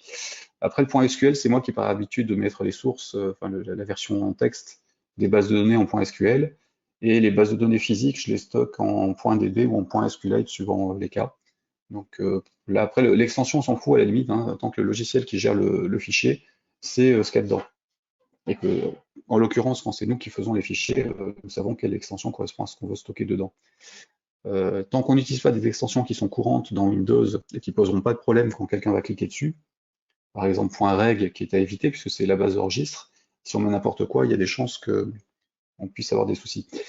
Tant qu'on utilise des extensions courantes ou à nous, pour l'usage qu'on en fait, ça pose aucun problème, et puis on peut ne pas mettre d'extension aussi, ou on peut mettre .date, et Windows ne saura pas à quoi ça correspond, et nous, on est censé savoir. Donc là, c'est juste une histoire de nommage de composants, enfin de fichiers. Sous FMX, quel composant peut-on utiliser pour faire quelque chose de similaire? On peut pas. On utilise live binding, donc ça j'y reviendrai quand je parlerai de FireMonkey. Il n'y a pas l'équivalent des TDB quelque chose dans FMX. Avec une grosse base de chargement de toutes les tables au démarrage, ralentit le système. En fait, il ne charge pas les bases, hein. Il ouvre la connexion aux différentes tables et aux enregistrements. Le chargement, il se fait quand on fait un affichage d'informations. Donc à nous de filtrer les infos. Le fait d'ouvrir les tables au démarrage du programme ne pose aucun problème si on est sur une base locale. Si on est sur une base distante, de toute façon, il va aller récupérer un certain nombre de choses comme la structure des tables. Après, si vous utilisez des tables que sur un écran, mettez la table sur l'écran ou n'activez la table depuis le data module par programmation que sur cet écran-là. Que quand vous faites l'affichage de l'écran, vous activez la table dans l'événement onShow, vous la désactivez sur le onClose, et ça marchera très bien aussi. Par contre, ne le faites pas si vous passez votre temps à ouvrir et fermer des écrans sur lesquels vous activez et fermez des tables. Et pareil pour les connexions. Le temps d'ouverture d'un fichier, enfin d'une base, et d'activation d'une table est quand même non négligeable si on passe son temps à le faire. Ça peut ralentir vos affichages. Surtout quand vous avez beaucoup de données et surtout quand vous avez beaucoup de tables dans vos bases de données. Est-ce que l'on peut gérer et utiliser les procédures stockées via FireDAC? Oui. Ça, c'est au niveau de la base de données que ça se gère, et puis on a la possibilité d'exécuter du script et des procédures dessus. Voilà pour ça. Donc on va finir avec ce truc-là, ou alors je vais plutôt passer sur un exemple avec le TFD, Nametable. Non, on va continuer sur cela. Ah, pardon. Ici. Donc, j'avais donc les livres et les auteurs qui étaient gérés. J'ai envie sur l'écran d'accueil d'afficher les infos aussi. Donc je vais mettre juste la liste des livres. À un moment, il faudra quand même que je vous fasse l'écran qui permet de les modifier. Donc on va dire pour commencer la liste des auteurs. Pas les trois, tiens. Hop. Donc on va mettre un tgrid, un tdb grid pour les auteurs, un tdb grid pour les éditeurs et un tdb grid pour les livres. Je suis en train de me dire que je vais plutôt vous afficher les auteurs des livres quand on clique dessus avec l'éditeur correspondant. Donc on va se le faire autrement. On va dire qu'on a la liste des auteurs en haut et qu'on aura la liste des livres des auteurs en dessous.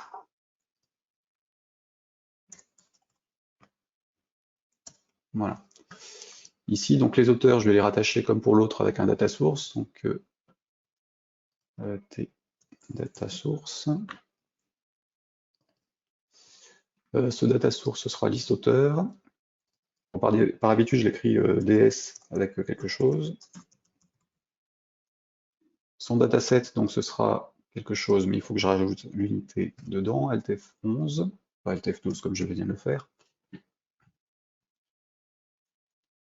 Donc c'est l'unité 2 que j'utilise toujours dans l'interface, puisque j'en ai besoin dans les composants. Hop. Je reviens sur mon data source, le dataset pointe sur les auteurs. Et en dessous, on va donc afficher les livres, et je vais y revenir après. Donc la grille ici, ce sont les auteurs, ça pointe sur le dataset source des auteurs, qui pointe lui-même sur le dataset des auteurs. Ça c'est bon, je le mets comme ça, et je vais le mettre en top, donc ça sert à rien de faire ce que je suis en train de faire, pour qu'il soit toujours en haut. Et par contre, la liste des livres, je la mettrai en client, pour que ça apparaisse sur tout le reste de l'écran. Donc l'idée, c'est qu'on aura les auteurs en haut, et quand on choisira un auteur, il nous affichera les livres en dessous. Donc ça, on va utiliser le query que j'avais fait avec la requête. En dessous, donc on va commencer ce truc-là, on va commencer par mettre des choses dans les livres, donc j'y coupe plus, il faut que je vous fasse la gestion des livres. On va juste revoir un coup.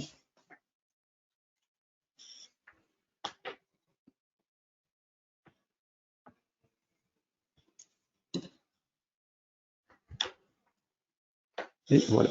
Donc, gestion des livres. Alors, on a les livres qui contiennent un auteur et des éditeurs. Donc, il faut pouvoir le gérer.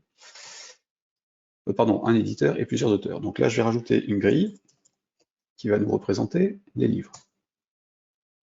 Cette grille-là, elle sera rattachée à un tdata source qui pointera sur les livres.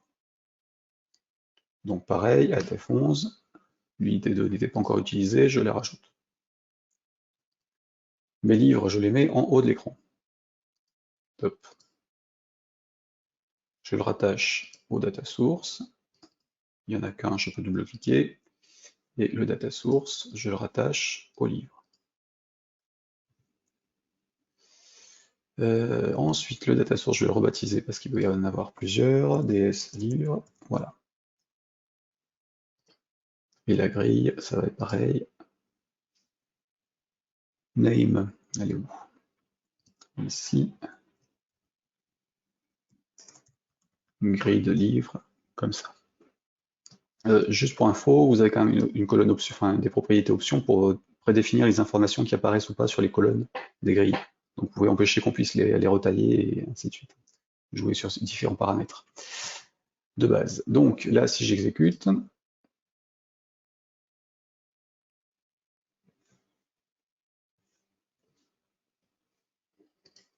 donc là sur l'écran d'accueil, j'ai bien mes auteurs. Hein. Si je vais dans mes auteurs, j'ai toujours mes auteurs qui sont dessus. Si je vais dans mes... Et si je vais sur Intersimone par exemple, j'ai bien Intersimone qui est sélectionné. Si je me déplace, il se déplace aussi sur l'écran d'accueil. Parce que j'utilise le même data source, dataset. Le même tab auteur. Si j'avais un tab auteur par écran, ce truc-là ne se synchroniserait pas tout seul.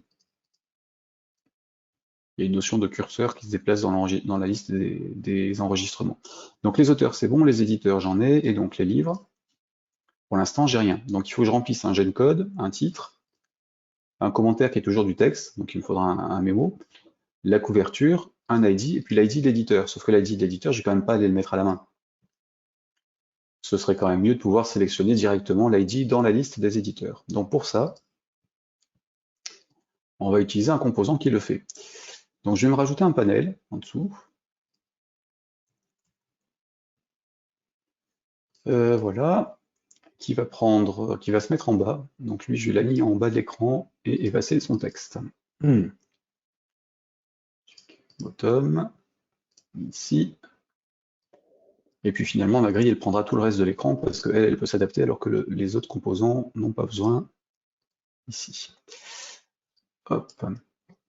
Donc sur mon panel, j'ai besoin de quoi? De pouvoir sélectionner enfin de pouvoir saisir le commentaire. Donc le commentaire, ici, c'était donc un TDB mémo comme je l'ai vu tout à l'heure. Donc on va le mettre à gauche. Alors évidemment, il faut mettre des libellés pour dire ce que c'est, hein, si on faisait ça proprement. Là, je vous montre la partie interaction des composants. Le reste, je vous laisse le relookage à faire vous-même. Data field, ici, je suis donc sur commentaire, c'est bon. Donc il se synchronisera parce que je suis sur le même data source qui pointe sur une table. Ensuite, j'ai besoin de saisir l'ID de l'éditeur, sauf que l'ID de l'éditeur, il vient des éditeurs. Pour ça, il faut que je bidouille. Donc j'ai un TDB combo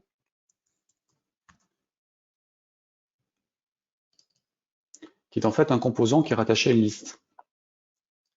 Et ce composant-là, je vais le rattacher en mise à jour à mon data source et ma colonne qui m'intéresse, hein, ici. Donc les livres avec le champ livre, donc ID éditeur. Et les informations de la liste qui seront saisies dedans, elles vont provenir d'autre chose. Autre chose qui n'est pas dans la liste. Alors il était où? Autocomplète, oui. Ensuite, nous avons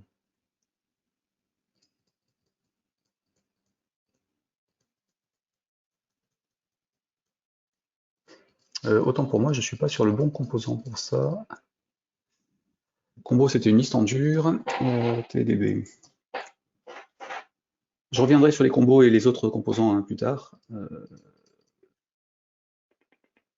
Oui, listebox, ce sera plus simple. Hop. Donc la listbox, il affiche une liste de texte. Ici. Alors, on va rétrécir un coup.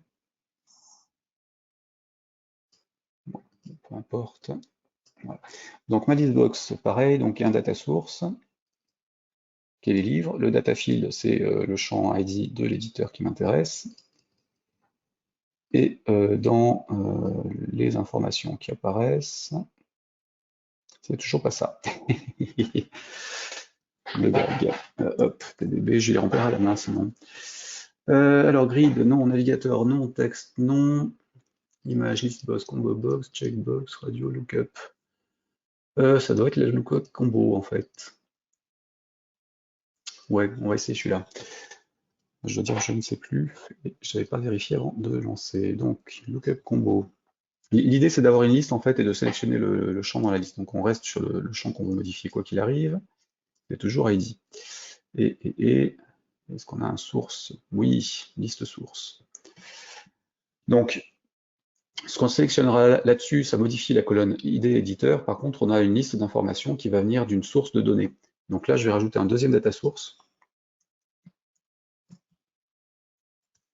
qui pointera sur les éditeurs. Hop. Ici, donc c'est DS éditeur. Voilà. Et ce data source-là, il sera rattaché à mon lookup combo en tant que source des informations de la liste. Donc on est sur éditeur, et le champ qui m'intéresse, alors c'est le key field, ce sera ID, et le list, ce que j'affiche dans la liste, c'est raison sociale. Si tout se passe bien en exécutant ça, je devrais avoir les bonnes infos dedans.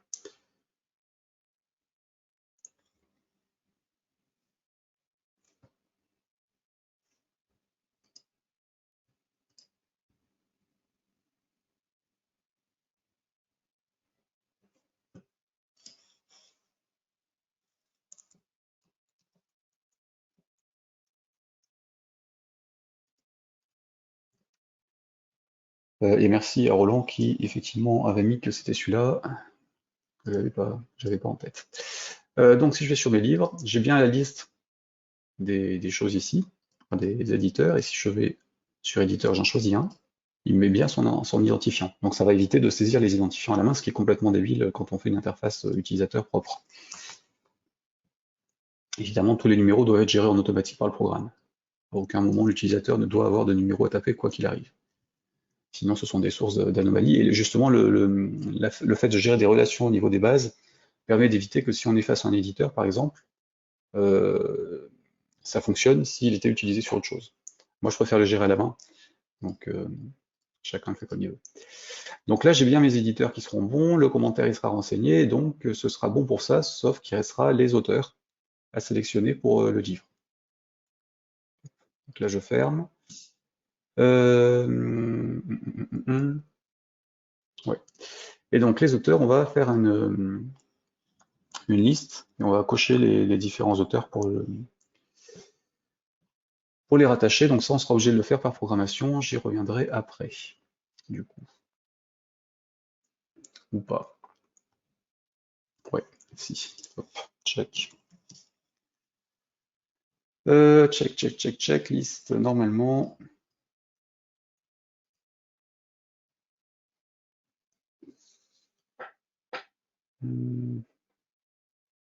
Quel composant je vais utiliser pour ça qui serait disponible en standard? Ouais, on va faire une checklist box. Allez, comme ça on va faire du code après. Donc là j'aurai mes auteurs et pour chaque livre j'irai cocher les auteurs. Et ça je reviendrai dessus demain je pense, parce qu'il est -10 et j'aurai pas le temps de vous montrer tout le code aujourd'hui. Donc ça c'est bon. Du coup on finira cet exemple demain. Est-ce que vous avez des questions par rapport à tout ça? Et le reste, demain on attaquera la partie codage.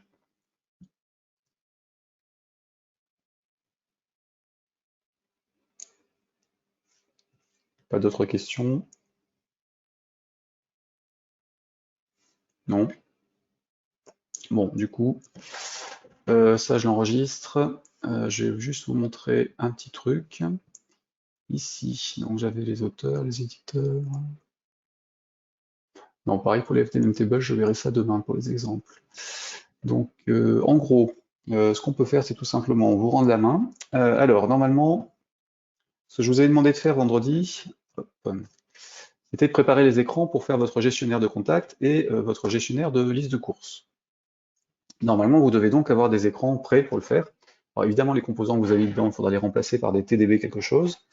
Là, ce que je vous propose de faire aujourd'hui, en fait, comme exercice pour demain, c'est tout simplement de modifier vos écrans ou de refaire ces programmes-là pour pouvoir avoir une gestion de contact et une gestion de liste de courses opérationnelles. Donc pour ça, soit de vous créer une base SQLite comme je vous ai montré, soit de vous créer, alors je vais faire un nouveau dossier du coup. Hop,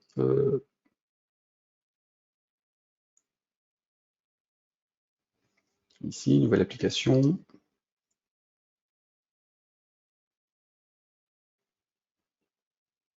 Alors, la version gris est un peu simple, hein, c'est vous mettez un composant table sur l'écran, une grille, vous avez tout réglé. L'idée de le faire sur plusieurs écrans, c'est de vous forcer à faire des enchaînements d'écrans et de mettre d'autres composants. Donc là, en l'occurrence, pour faire la grille, il faudra utiliser les TDB et d'autres choses. Là, par exemple, donc si je faisais ma liste de courses, je prendrais un TFD Memtable, par exemple, alors plutôt dans un data module d'ailleurs. Donc, ajouter nouveau, autre, fichier Delphi, fichier individuel, enfin, projet Delphi, fichier individuel et module de données. Ici. Voilà, je rajoute un TFDMMTable, parce que j'ai pas envie de m'embêter. Je modifie les propriétés persistants pour dire qu'il est persistant. Je saisis un nom de fichier. Voilà, je vais mettre par défaut le chemin sur lequel je vais le document. Mes docs, voilà. Et je vais mettre dans mes documents test. Donc j'ai mis un nom de fichier complet. Et dans ma table, je vais saisir un liste. Ajouter des champs, donc on va mettre, pardon, nouveau champ, course.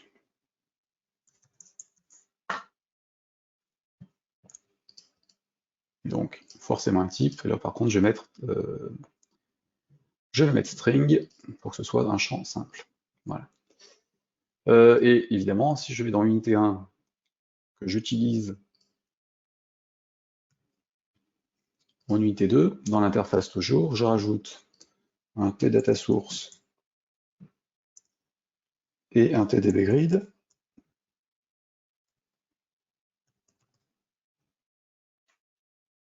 Qu'est-ce que j'ai fait? Est-ce que j'aurais fait la bêtise de créer un fichier? Non, c'est bon. Donc tdb grid. Voilà. Donc ça c'est bon. Le tDataSource n'est pas passé apparemment.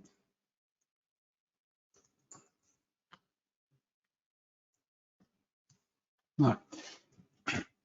Mon data source, je le rattache à la table que j'avais en mémoire. Ma grille, je la rattache à mon data source. Et j'active mon TFD MTable. Ah oui, j'avais créé sur l'autre unité sans faire gaffe, c'est pas grave. Donc mon data source, je l'active. Enfin, ma table en mémoire, je l'active. Ici, j'ai bien ma liste de courses avec une grille. Normalement. Alors, vérifions ce qui se passe. Donc là, j'ai bien ça qui est bon. La table, elle est active, c'est bon. Ici. Le data source, ici sa propriété, il est bien sur la table, et la grille, elle est sur le data source que j'avais oublié de rajouter comme lien. Donc j'ai bien ma colonne course, et puis je peux le mettre en plein écran. Et donc là, j'ai ma liste de courses, en fait. Pastoche. Bon, l'idée, c'est quand même que vous puissiez faire des ajouts et des modifications avec d'autres champs, sans utiliser la grille.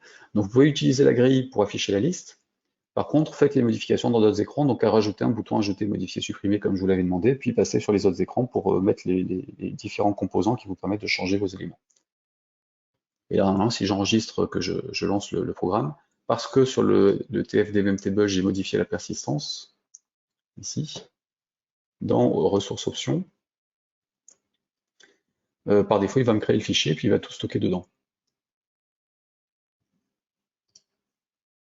Donc je vais l'enregistrer.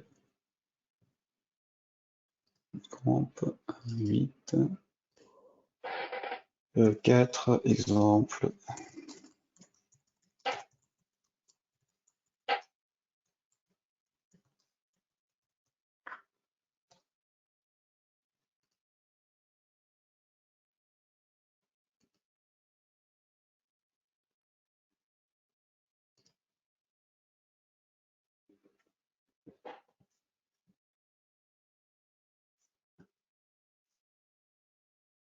Donc j'écris ce que je veux.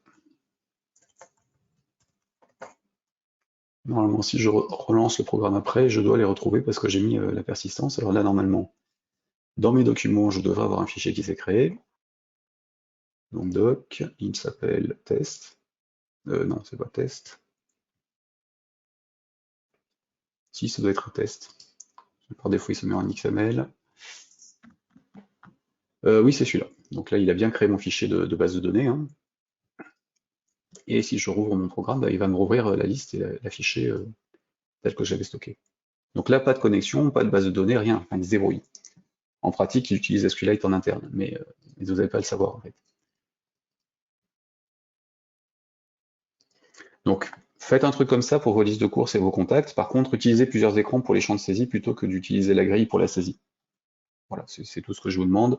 Et sur la grille, bah, vous avez une propriété read-only qui vous permet de la désactiver ici, d'interdire les mises à jour.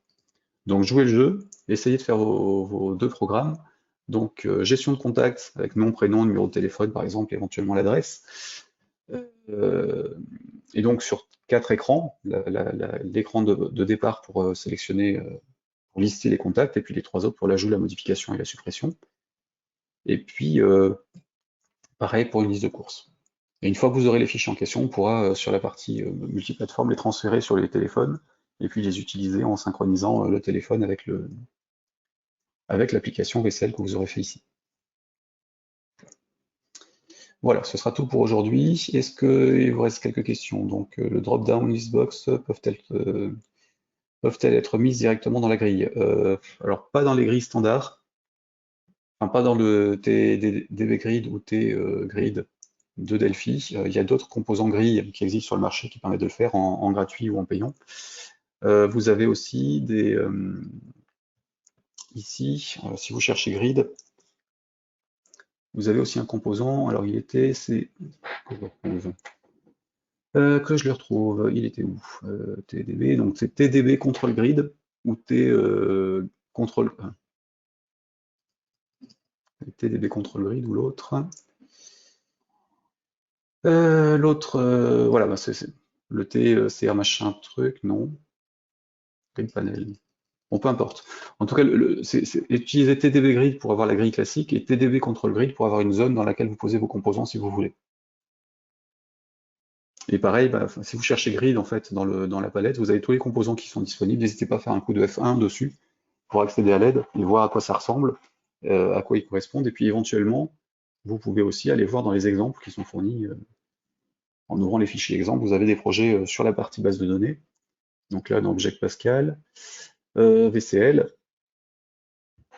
Alors, vous les avez pas forcément là-dessus. Ils seront peut-être sur la partie database des exemples et ensuite FireDAC, Samples. Il y a des chances que ce soit du FireMonkey derrière. Mais en tout cas, vous avez quelques exemples en fouinant un petit peu qui vous permettent de voir comment ça marche. Et ceux qui m'ont posé la question de savoir comment l'utiliser en FireDAC, en FireMonkey, bah, regardez sur les exemples aussi, vous avez des exemples ou sur la doc Live Binding, L-I-V-E-B-I-N-D-I-N-G.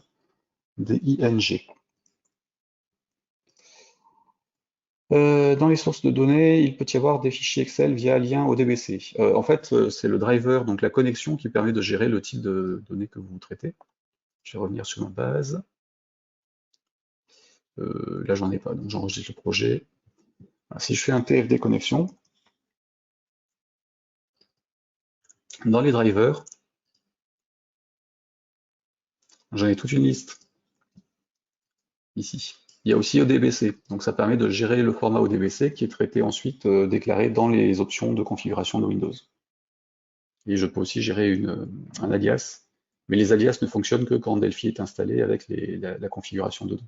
Donc là, c'est plus pour du débugage et du test interne pour vos projets. Si vous voulez pas vous embêter à générer des alias à la main, bon, dans les bases de registres, mettez tout en dur dedans. Enfin, dans la connexion ou par code après, c'est possible aussi. Alors je vais effacer la connexion, voilà. Hop, est-ce qu'il y a d'autres questions? Oui. Donc TFD Nametable que je pense utiliser.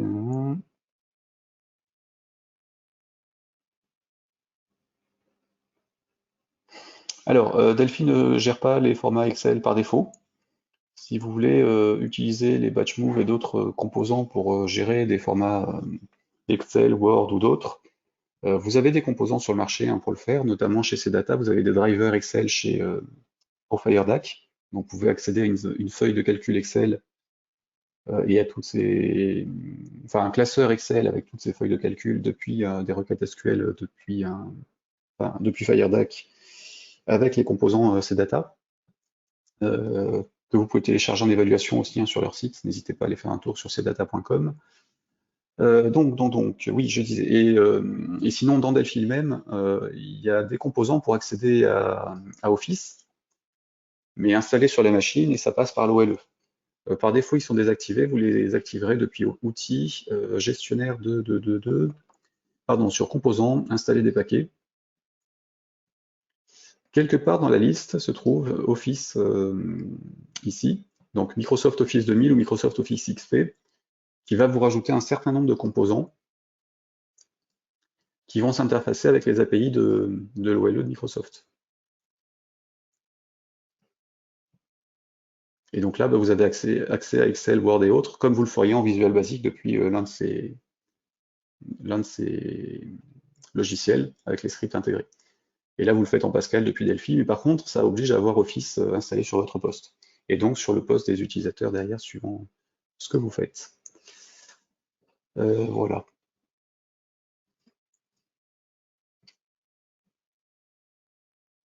Alors les composants, donc on me demande si ça marche pour autre chose que FireDAC. Les composants TDB quelque chose pointent sur un T data source. Le T-data source pointe sur un ensemble de données. Si les composants entières sont issus de l'arborescence dataset, ils sont compatibles avec les data sources et donc accessibles depuis les TDB quelque chose à l'écran. Historiquement, tous les composants qui étaient fournis par Embarcadero et Borland avant eux étaient des datasets, donc sont toujours compatibles. Cet enchaînement TDB quelque chose pour l'écran, ensuite rattaché à un T-data source qui lui-même est rattaché à un T table ou un T-dataset qui est lui-même rattaché éventuellement à une connexion, ça existe depuis Delphi 1. Donc tous les composants des séries de composants que j'ai abordé rapidement hier sont compatibles avec ça, enfin sont censés être tous compatibles avec ça sans aucun problème. Après, ça dépend des composants évidemment, mais normalement ceux qui étaient destinés à afficher des données, à fournir des données, ils sont compatibles avec le data source, donc utilisables. Autre question? C'est bon? Ok, donc je vous laisse travailler sur ces exercices pour les jours qui viennent. Demain, je finirai la partie, le codage de ce programme-là. Donc là, je vais vous mettre les sources l'après-midi, hein, mais sur GitHub. Mais je finirai le développement de ce programme demain avec vous. Et puis ensuite, on attaquera la partie codage en Pascal, qui sera suivie que je retrouve mon anti-sèche avec le programme de la suite. Donc on était là-dessus. VCL base de données, donc on attaquera la partie codage en Pascal pour l'accès aux données depuis les programmes, puisque tout se fait pas forcément par les écrans, hein. Si vous voulez remplir une table avec des boucles ou des choses comme ça, vous ne pourrez pas le faire depuis les écrans, donc il faudra faire un petit peu de code quand même de temps en temps. Et donc on fera ça. Ensuite, on verra la possibilité d'accéder à plusieurs bases de données avec le TFD local SQL, qui est un peu tordu, mais qui permet de travailler, de faire plein de choses. Et on repartira sur d'autres fonctionnalités liées à la VCL et au langage en alternant toujours des exemples visuels et puis un petit peu de codage. Allez, dernière question pour la route. Peut-on changer les noms de champs sans perdre de données? Alors ça dépend du moteur de base de données utilisé et ça dépend où on change les noms de champs. Si on change les noms de champs dans la structure de la base, il faudra faire en sorte que le moteur de la base le gère. Donc les requêtes SQL qui permettent de gérer le changement de structure le fassent, ou faire un rajout de champ pour le nouveau, un transfert des données de l'ancien vers le nouveau, et puis l'effacement de l'ancien champ.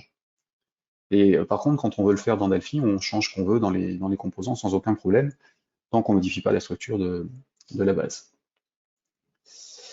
Voilà, donc c'était bon pour cette 8e session. On se retrouve demain. Comme d'habitude, si vous voulez voir les rediffs, c'est sur vassure.fr/Delphi Bootcamp. Les téléchargements sur apprendre-delphi.fr. Et si vous discutez sur les réseaux sociaux, utilisez le hashtag Delphi Bootcamp pour qu'on puisse y jeter un coup d'œil, que je puisse y jeter un coup d'œil de mon côté, puis que vous puissiez éventuellement interagir les uns avec les autres. Voilà, merci d'être toujours aussi nombreux, et puis à demain pour la fin sur les bases de données et puis la suite du Pascal. Bonne journée.